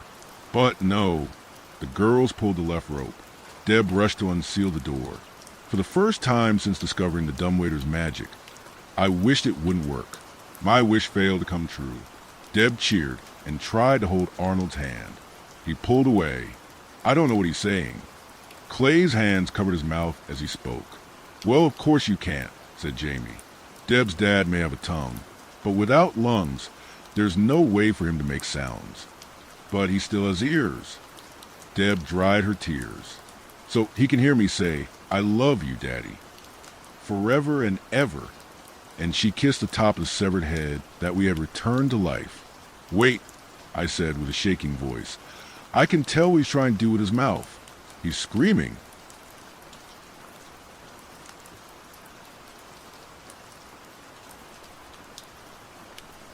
Story 9. Something is off about the video rental store in my town. Let me just start out by saying that I love horror movies. I have fond memories of staying up late on weekends as a teenager, curled up with a blanket and a massive bowl of popcorn, completely captivated by what I was seeing on screen. The practical effects, the gore, the score, all of it was enough to make me a junkie for life. Back in the day, I hunted for my next fix at the local video rental store every Friday night after school. It was called Dead End Video, and it was my home away from home, complete with shitty lighting, incredible selections of candy, and shelves stacked to the ceiling wall-to-wall with VHS tapes and DVDs. Sadly, though, the world ended up moving on from Dead End Video. What was once a sanctuary for my younger self eventually became a vape shop. In the years since that place went out of business, I grew up, fell in love, fell out of it just as fast, worked a soul-sucking career path, and then eventually moved back here for a fresh start. That's the gist of what I told people. In reality, though, I was just spinning my wheels and stubbornly stuck in the past. Funnily enough, though, that's probably why the new video store even caught my eye in the first place. The shop itself was tucked between a now-vacant donut shop and an H&R Block. The knife-shaped sign lit up with bright red neon, Final Cut Video. I thought it was a joke at first, because who in their right mind decides to open a video rental store in the year 2025? The windows to the place were tinted dark, and a sandwich board out front said, "Now open. Horror movies only. We've got what you're dying to see. We'll see about that." I muttered as I walked toward the door. I have always been kind of a purist when it comes to the horror genre. While everyone else moved on to streaming, I stuck with VHS. Something about the tracking lines, the warped colors, and the grain despite all their faults made the experience much more authentic. Watching film on tape is like seeing the images decay in real time. It delivers a grimy feel that other mediums don't. Over the years, I'd built up quite the collection, rare slashers, obscure foreign titles, the kind of stuff that never made it to DVD. I used to trade with other collectors through various online groups back during the Wild West days of the internet. I was chasing down anything labeled unrated, uncut, or banned not for the shock value, but for finding the truth in the horror that felt too raw to be fake. Final Cut Video's interior looked like any horror fanatic's wet dream. The place had that movie popcorn aroma that hung in the air, and the shelves were littered with rows of classics and cult favorites sorted by subgenre: slasher, supernatural, creature features, psychological, found footage, etc. Sleepaway Camp, 1408, and Wreck were just some titles I saw as my eyes wandered around, taking in everything. Hell, there were even the odd bootlegs with photocopied cover arts among the more mainstream titles. The walls were adorned with movie posters I recognized, such as Jaws, The Texas Chainsaw Massacre, The Shining, Tombs of the Blind Dead, and Let's Scare Jessica to Death. But there were also posters that looked like they were printed for straight-to-VHS titles. The images on them were off-center and very grainy. They didn't have any zinger taglines either, just names like The Barbaric Cruelties of a Necro-Cannibal, A Slaughterhouse by the Cemetery, and Three on a Meat Hook. As I wandered the aisles, I noticed a couple of other customers in the store. There was a man in a long trench coat that lingered near the foreign horror section. Whenever I glanced at him, he would straighten immediately and pretend to be engrossed by a VHS cover. I couldn't help but feel like his eyes hadn't actually moved from me as I passed him. A crouched woman flipped through a stack of bootlegs on the lower shelves nearby.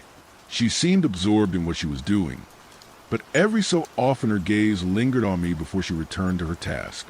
Further down one of the aisles, there was a young teen in a white hoodie. He was leaned against one of the shelf racks, his eyes on the shining movie poster. Whenever I passed him, he shifted just enough for me to be in his line of sight again. I sauntered toward the counter where a tall and thin man with bleached blonde hair and an eyeball tattoo on his neck stood. He appeared to be in his mid-30s maybe, with an expression that rested between amused and blank. He wore a shirt with a faded image of the Child's Play 2 movie poster, and his Final Cut video name tag said Foci, evening. He said enthusiastically as I approached, "Is this your first time here?" "Yeah, I moved back here a while ago. I didn't think these kinds of places still existed, to be honest," I said as Foci offered a short laugh. "We're specialty. We offer horror and horror only. The good, the bad, and the downright ugly." He let that hang in the air like it was waiting for a 90s sitcom laugh track to play. "Cool," I said, playing off that awkward pause in conversation. "I'm curious to see what you all have." He smiled just slightly as he held up 2 tapes. Pieces and Poughkeepsie tapes. "All right, pop quiz. One's genius, one's garbage. Let's see if you pick right." Trick question. They're both garbage. The difference is that one is brilliant garbage. I replied without hesitation. "Which one's the brilliant garbage, though?" "The Poughkeepsie tapes, duh." He reached below the counter and then suddenly emerged, holding up another set of tapes.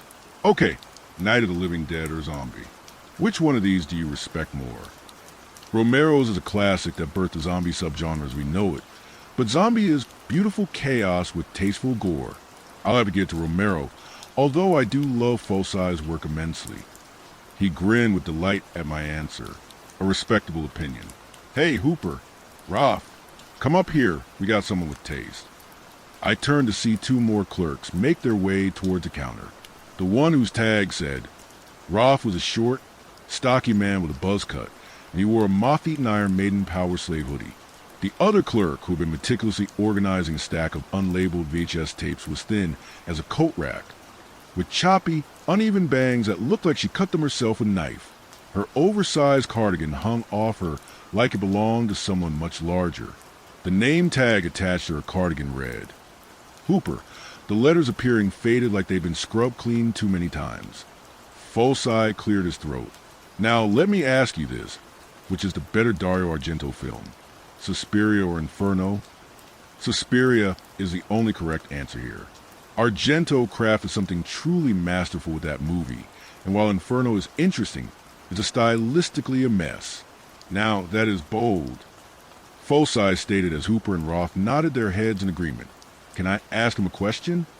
Roth chimed in, his eyes meeting Foci's, who signaled he could. "Okay, which do you prefer, Cannibal Holocaust or the Green Inferno?" I hesitated, mulling my answer over before stating what I believed was my most accurate opinion. Cannibal Holocaust. It's wrong in a lot of ways, but it's authentic in its approach and presentation, I guess. The Green Inferno, to me, feels like it's trying too hard. Roth's eyes seemed to reflect slight disappointment, but he gave a respectable nod before Foci let out a delighted whistle. "Interesting. You're not scared off by the real stuff. That's good to know, because not everyone can stomach that. All right, I have one final question. What's the scariest movie you've ever seen? Purely for what it did to you?" I thought about it for a moment as Hooper's eyes lingered on me, studying me. It has to be The Thing, hands down. It's not just the practical effect of the creature, but the paranoia, the isolation, the creeping dread, and the way it makes you doubt everything around you. He leaned back with a satisfied smirk, letting a pause stretch uncomfortably. "Good. I think that tells me everything I need to know. You appreciate horror and see it for something beyond entertainment. You see it as an experience. You chase the raw, the obscure, the forbidden, and everything in between." He leaned closer, his elbows now on the counter, lowering his voice like we were about to talk about something illegal. "You're not like the others who come in here, who just want to scream at jump scares. You chase the more extreme, am I right?" I gave a polite laugh, already writing him off as a guy who took his job too seriously. Still, there was something about Foci. It wasn't that he was creepy. just that his demeanor resembled that of a doctor trying not to startle a patient before a diagnosis. I shrugged, unsure how to answer. I guess I like what most people wouldn't bother with. He tapped a finger against the counter, his grin sharpening. You seem like someone who strays away from the norm. Do you prefer the kind of horror that twists your mind, or the kind of horror that leaves you unsettled long after the credits roll? I mostly prefer the ones that do manage to get under your skin. I'm a fan of the more psychological stuff, but I'm not one to shy away from gore as long as it serves a purpose. I admitted, not sure where exactly the series of questions was headed. And the people on screen, do you pity and sympathize with them, or do you like to watch and see what humans are truly capable of? I don't know, honestly. I just watched the film, and I try to understand what the director is trying to convey with their filmmaking. It's not like I'd ever act out what I'm viewing myself. But that's where the fun begins. His eyes glinted in the dim light. The thought experiment of putting yourself in the victim's place, or maybe even being the one doing the less savory acts, is fun to think about. Most people flinch at the idea. I don't think you do. You seem to use your imagination, and that tells me a lot about you. I'm not sure I want to know which role you find yourself thinking about more. I joked, trying to lighten the mood. If it makes you feel any better, it's 50-50. Folside chuckled as he leaned back. His gaze swept the store. Now, how far would you go for the perfect horror experience that doesn't pretend? For a story that feels real? I don't know. I like scary movies that know what they are, not like real-life horror, if that's what you're getting at. The line between fiction and reality is thinner than most think. Folside said softly, almost contemplatively. Some chase the monsters on the screen, while others pursue the truth that makes the monsters dash. So, are you going to show me some movies, or what? This is starting to weird me the hell out. My intrusive thoughts blurted out of my mouth.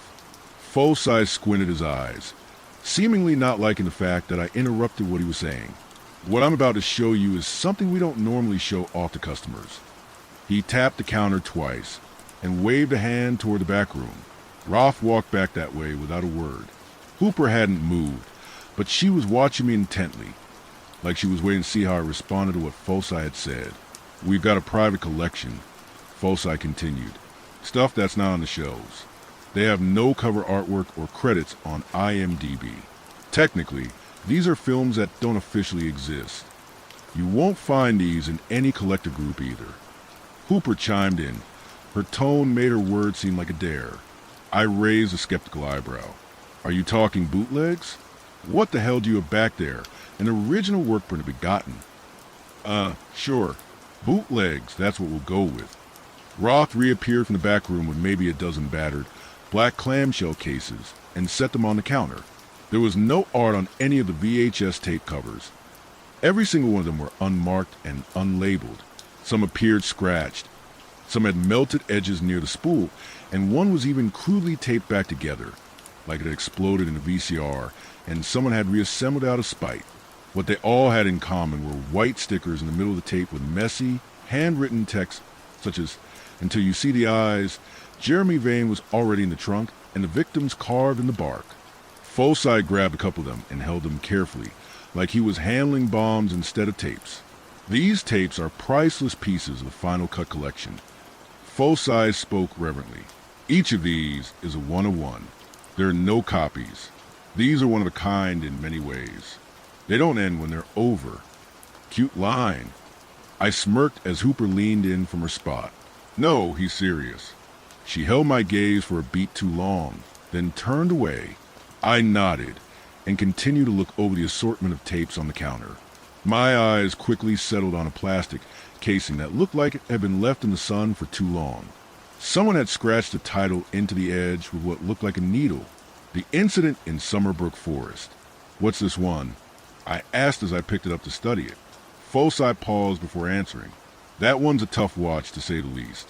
It's one that most have said is too visceral for them. They didn't have the stomach to make it all the way through. Y'all are acting like this is a tape from Ring. I quipped, but it came out dry. But I don't mind a challenge. Is it cursed or something? Cursed is just a marketing term. The more apt description would be documentary adjacent. It's also Roth's favorite. Seriously? I asked Roth. He just nodded once, and then stared at me like an NPC. I turned to Hooper. "You can take it," she spoke quietly, "but you have to watch it all the way through." "All right, I'm sold. This will be tonight's movie," I said, deciding my rental right then and there. Hooper and Roth exchanged a glance and smiled like they'd just won a bet. Foci rang me up at the register with an old, dusty cash drawer that clinked when it opened. He placed the tape gently in a wrinkled brown paper bag with no branding on it. As he handed the bag over, his fingers lingered for a second too long on mine. "Just remember, someone bled to make every one of these." I forced an awkward smile. "Right, I'll bring it back tomorrow." I said goodbye to the three clerks and stepped out into the night a minute later with the paper bag tucked under my arm. I didn't look back as I got in my car and made the drive home. Later that evening, I ordered Papa John's, grabbed a Coke and a Dr. Pepper from my fridge, and popped the tape into the cheap combo VCR/TV I kept around for nostalgia's sake. The VCR wheezed like an old smoker on its fifth pack of cigarettes of the day as the movie whirred to life on the screen. The first thing I noticed was the 70s grindhouse aesthetic of the film. It started without any credits, instead focusing on a handheld establishing shot of 6 teenagers drinking beers and laughing around a campfire. There was no music to be had, and the only lighting came from a natural light of the fire that crackled in the darkness.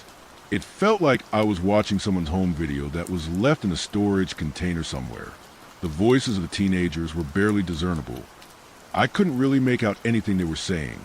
One of them kept looking off into the trees in the direction of the camera, like they had heard something. It was uncanny viewing, but other than that it seemed like a setup for your typical slasher flick. I wonder when the actual movie would start, as for the first 10 minutes or so, it was just a shaky camera stalking the teenagers from the tree line. Heavy breathing and quiet snickering could be heard from behind the camera as one of the girls strayed away from the group. I think she said she had to go pee behind a tree or something. The camera followed her from afar, the leaves crunching and branches cracking beneath the camera wielder's feet. As the camera person got closer to the girl, I could hear a knife being unsheathed. The girl was tackled to the forest floor, causing the camera to fall to the ground. A large man overpowered her and plunged a knife deep into her throat. She didn't die right away. You could hear the labored wheezing coming from her throat as she tried to push the man off her, blood gushing from her wound. The camera didn't flinch as she choked on her blood, her limbs going limp. This didn't feel staged by a scream queen or a stuntman. This felt real. I pressed the pause button on the VCR and sat there for a while, staring at the warped image frozen on the screen. I couldn't decide if it was the most disturbing thing I'd ever seen or simply the most convincing horror film ever made. My brain kept trying to rationalize everything by saying, it's just underground filmmaking. Some people with a handheld camera and a knack for shock value.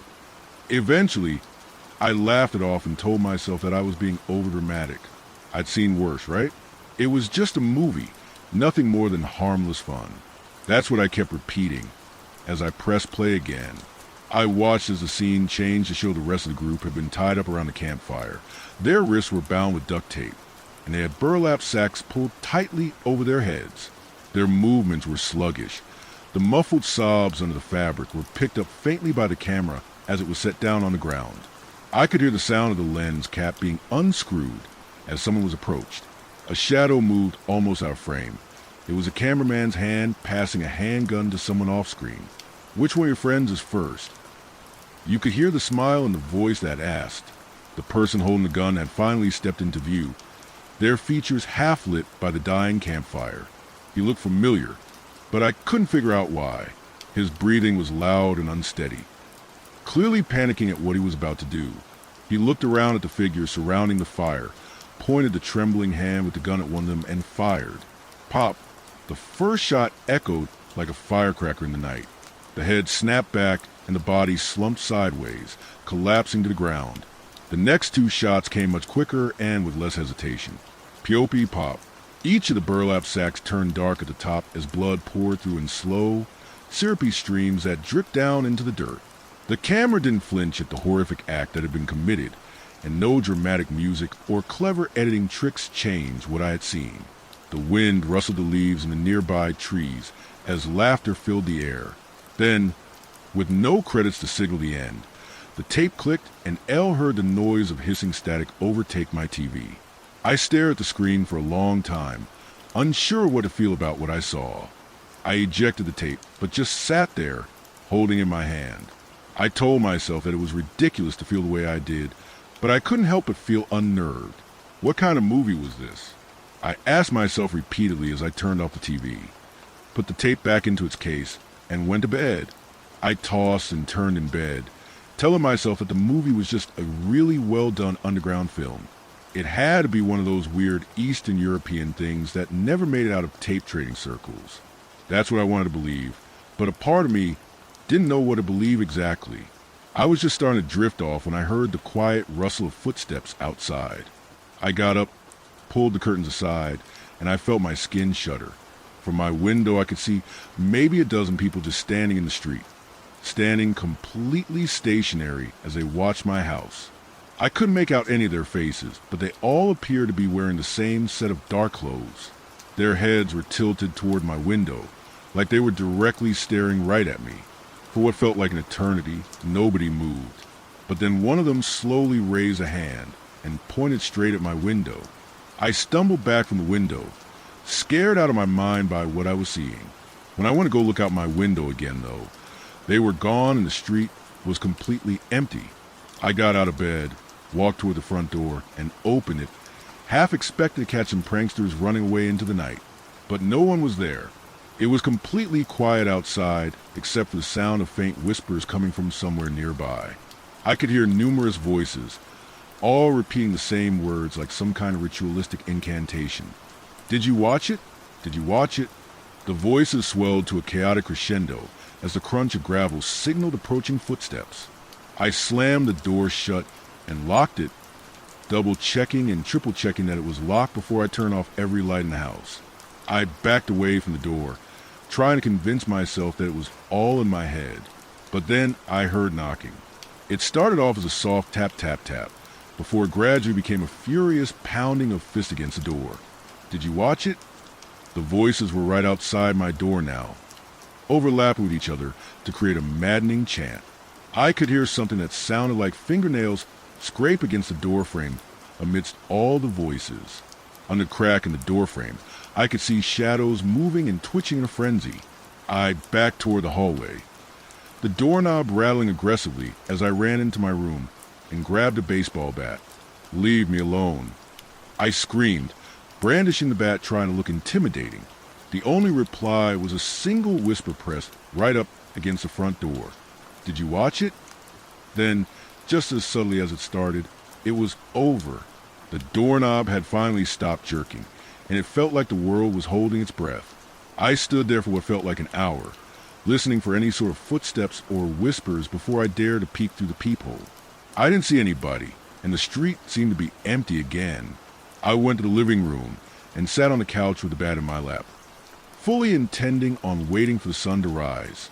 At 3:13 a.m., my phone buzzed on the table. I had forgotten I had left it out here. I was getting a call from an unknown number. I answered the phone to hear a familiar voice. Did you watch it? Foci? Is this you? How the hell did you get my number? What are you doing calling me at this time of night? You already know why I'm calling. Yes, I watched it. Just what is going on? I feel like I'm losing my damn mind, and I need some answers. There's more where that came from. I'll be talking to you later. Then the line went dead. Immediately after, I began typing this up because I had to explain my story to someone. What do? I'm really weirded out by all of this. Maybe I've seen too many horror movies, but I can't help but feel like something strange is going on. I think I'm going to investigate this further. I have a feeling there's more to this video store than what's on the surface. I'll continue to make updates with what I find.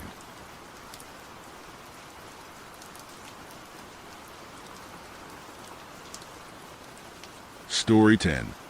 What to do if you find a human tooth in your Halloween candy. The first step to overcoming something is admittance. That's why I don't mind saying it. I have no friends. Or, at least, I did when I was 11 years old. Any description of my childhood sounds like a conversation with a therapist, so I'll save you the details. For context, I was raised by a single mother who longed to be child-free. I didn't know my father until I was 20 and went looking for him. And what I found made me regret the search. Since the age of 4, I was bullied severely. I was a magnate for it. And had a black eye more often than not. I can't even pretend that there was one kid who'd look out for me. One kind soul in my corner. There really wasn't. For a decade, I'd spend every recess sitting on my own. I felt invisible, like a ghost.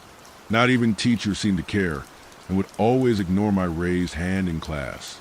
Sometimes, I could go days without speaking a word to anyone. I had one solace during this period of my life, and that was horror. The entire genre was a safety blanket I could wrap myself in. In my free time, I would read any horror book I could find. I felt like an addict at times, always looking for a fix, always trying to up the dose. I would often sneak downstairs at night and watch reruns of old horror flicks on cable TV.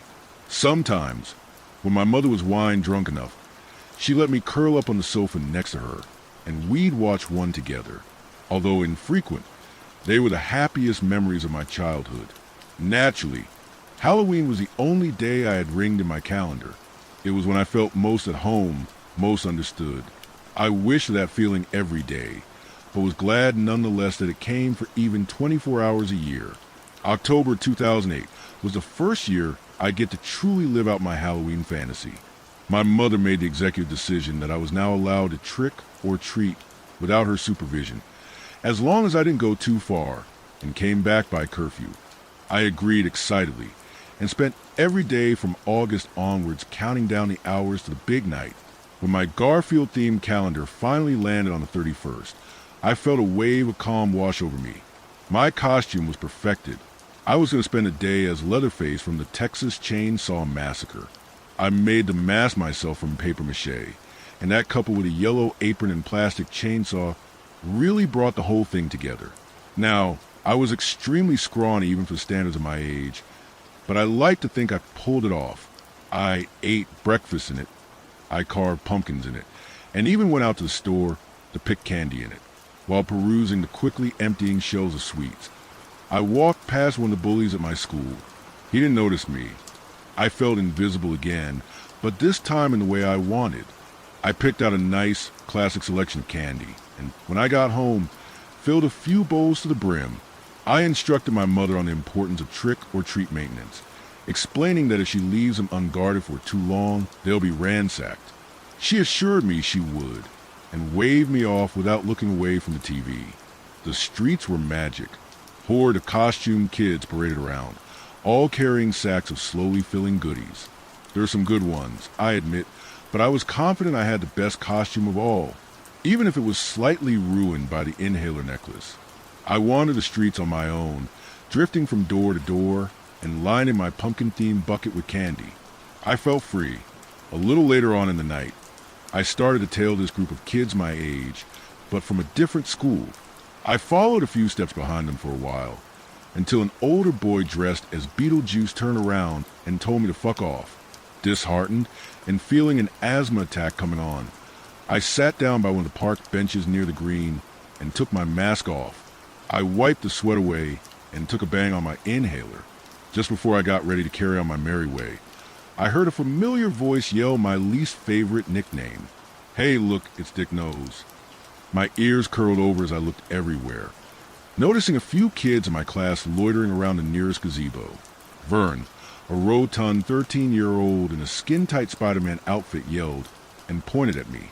A minute later, I was running for my life with a gaggle of murderous tweens chasing after me. My pumpkin bucket of treats fell from my hand, spilling its contents onto the forest's ferny floor. I knew I couldn't risk going back for it, and kept running. I glanced around as I did, and saw that half of the mob had split off to salvage my lost goods. The two who kept chasing me put up a good show, but I eventually lost them in the trees. After a while of walking in circles, I realized I'd lost myself too. Panic soon set in. My longing to live out a horror movie meant that I was acutely aware of the urban legends of my hometown. I knew that the woods I'd stumbled into were haunted. The year was 1978. According to most legends, a boy had been made to keep an eye on his kid brother while he went trick-or-treating. but instead dragged him along to the high school Halloween party. It was out in the forest, far from anyone who judged their underage drinking. A great bonfire was lit, and the teens danced around it all night long. Near midnight, the young boy became anxious, demanding he be taken home. His older brother, now drunk for the first time in his life, just shoved him aside. The young boy stumbled into the flames, his linen clown costume catching fire in the blink of an eye. All the teens could do was watch as he burned to death in front of them. He's been seen every Halloween since, wandering around the forest with charred skin, colorful fabric melted into flesh and emitting an orange glow. For some reason, my mind decided to tell itself the story as I walked. I was so bitterly on edge that every bird's cry or snapping twig almost sent me into cardiac arrest. The limp green glow stick I held out barely lit the way, as darkness enveloped me on either side. As I walked, I began to notice a faint glow deep within a mess of trees. My hands shook as my body carried me towards it. A voice in the back of my head screamed at me not to, that it meant certain death at the hands of a demon child. Still I moved, passing deformed trees that twisted into disturbingly humanoid silhouettes. I was now almost upon the source of the glow. Stumbling through some foliage, I came out into a clearing of grass, which was soon replaced by gravel. Right there, in the center of it all, was a house. I thank God for making the forest spit me out directly into safety. A warm glow came from the downstairs windows, and the stacks of lit jack-o'-lanterns made the whole thing even more welcoming. I made my way with confidence up the front steps to the front door. I knocked twice and waited. After some time, it was answered cautiously at first before swinging open. A man stood in the entrance. I remember that he looked to be in his 30s and had very soft features. His hair had the color of wet sand and was thinning. He wore a green cardigan vest, slacks, and a wide smile. He reminded me of my grandfather, despite his youth. "Hi," he said gleefully. "I'm Edward. What's your name?" "Hello, I'm Eric," I said, grinning back at him. "Well, Eric, I must say I love your costume," Edward exclaimed. "Thanks," I said, before realizing I was still holding the mask down by my side. I quickly put it on and looked back up at Edward. "Eek," he said, somewhat condescendingly. Then, after a moment of silence, he spoke again. "Would you like some candy? You're the first trick-or-treater at my door all night. I may as well give you the entire bucket." "Really?" I said, excited. Then I realized my limitations. "I don't have anything to carry it with." "No worries," Edward replied smoothly. "Come inside and we'll sort something out." Having a mother who relied on strangers to raise her kid dispelled any notion of stranger danger I might have picked up in my youth. For me, it was the people I knew who I had to be afraid of. As such, I happily followed Edward inside and into his living room. He directed me to sit down on the beige leather sofa, in front of a table piled high with candy. The colorful, old-fashioned wrappers seemed to call my name. I sat still, waiting for permission to dig in. "Hold on, buckaroo," Edward said, putting a hand on my shoulder briefly before sinking down into the adjacent armchair. "Can I really have all of this?" I asked him in a pleading tone. "You sure can," he replied, "every last bit." Suddenly, he leapt to his feet again. "You know who'd just love to meet you?" he asked me. I paused, expecting the question to be rhetorical, when he just stood there, frozen in the same position with a white grin and intense eyes. I realized I actually had to answer before he moved on. "No?" I replied. "My mother," he informed me, "she loves company, especially from young, polite boys. Wait there while I go get her." Before I could respond, he disappeared out of the living room. I tried to listen out for his footsteps, but they just seemed to stop as soon as he was out of view. I leaned back in my seat and looked around. The room, as did the rest of the house from what little I saw, had a very earthy theme, lots of dark greens and browns. I noticed a thick cluster of taxidermied animals that spread around the room, which began deeply unnerved. I could feel the glassy eyes of a dozen dead mammals fix on me. I began to sweat. The room was pretty dimly lit, and so I leaned over the lamp on a rustic wooden stand beside the sofa. I flicked it on, illuminating more of the room. The pile of candy glistened with a new intensity. I couldn't imagine why Edward would care if I took one now, so I leaned over and pinched a small, pink-wrapped piece from the mountainous pile. I held it in my palm, feeling how hard it was. I noticed the wrapper looked like it had already been peeled back. I remember thinking I heard a noise and looked up, surveying the room around me. I couldn't find the source. I shrugged and went back to opening the candy. I gently tore back the wrapper in my hand, wondering what flavor it would be.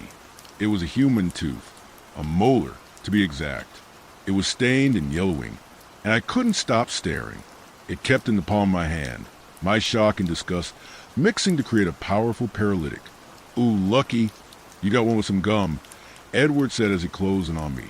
I yelled out like an injured dog and threw the tooth to the floor. I fell backward against the sofa when I saw his mother. I crawled quickly away from a nightmare duo, trying to put as much space between them and me as I could. My hand brushed against something rough and protruding as I reached the other side of the couch. Looking down at the beige leather, I noticed a nipple looking up at me. "Where are you going?" Edward cooed. He held his mother upright by his side as he approached me, his loafers brushing over the shag rug that looked a little too like a giant wig. His mother looked almost like a storefront mannequin in the right light. She was a doll, essentially, a poorly shaped human figure was stitched together from a similar beige leather, although it looked more worn down, judging from a few busted seams. She appeared to be stuffed with the same material the rug was made from. Her face, its face, was black and featureless. Although it lacked a mouth, nose, and eye, it was still smeared heavily with makeup in their approximate location. I gagged when I noticed the two ears sewn into place either side of the head, one noticeably darker in tone than the other. I fell from the couch, landing hard on the rustic wooden floor. Edward kept walking calmly towards me, holding his mother like he was helping an elderly woman walk. I got to my feet, falling back against the nearest wall in fear. "Oh, don't be afraid, Eric. We're friends," Edward said, now standing almost directly in front of me.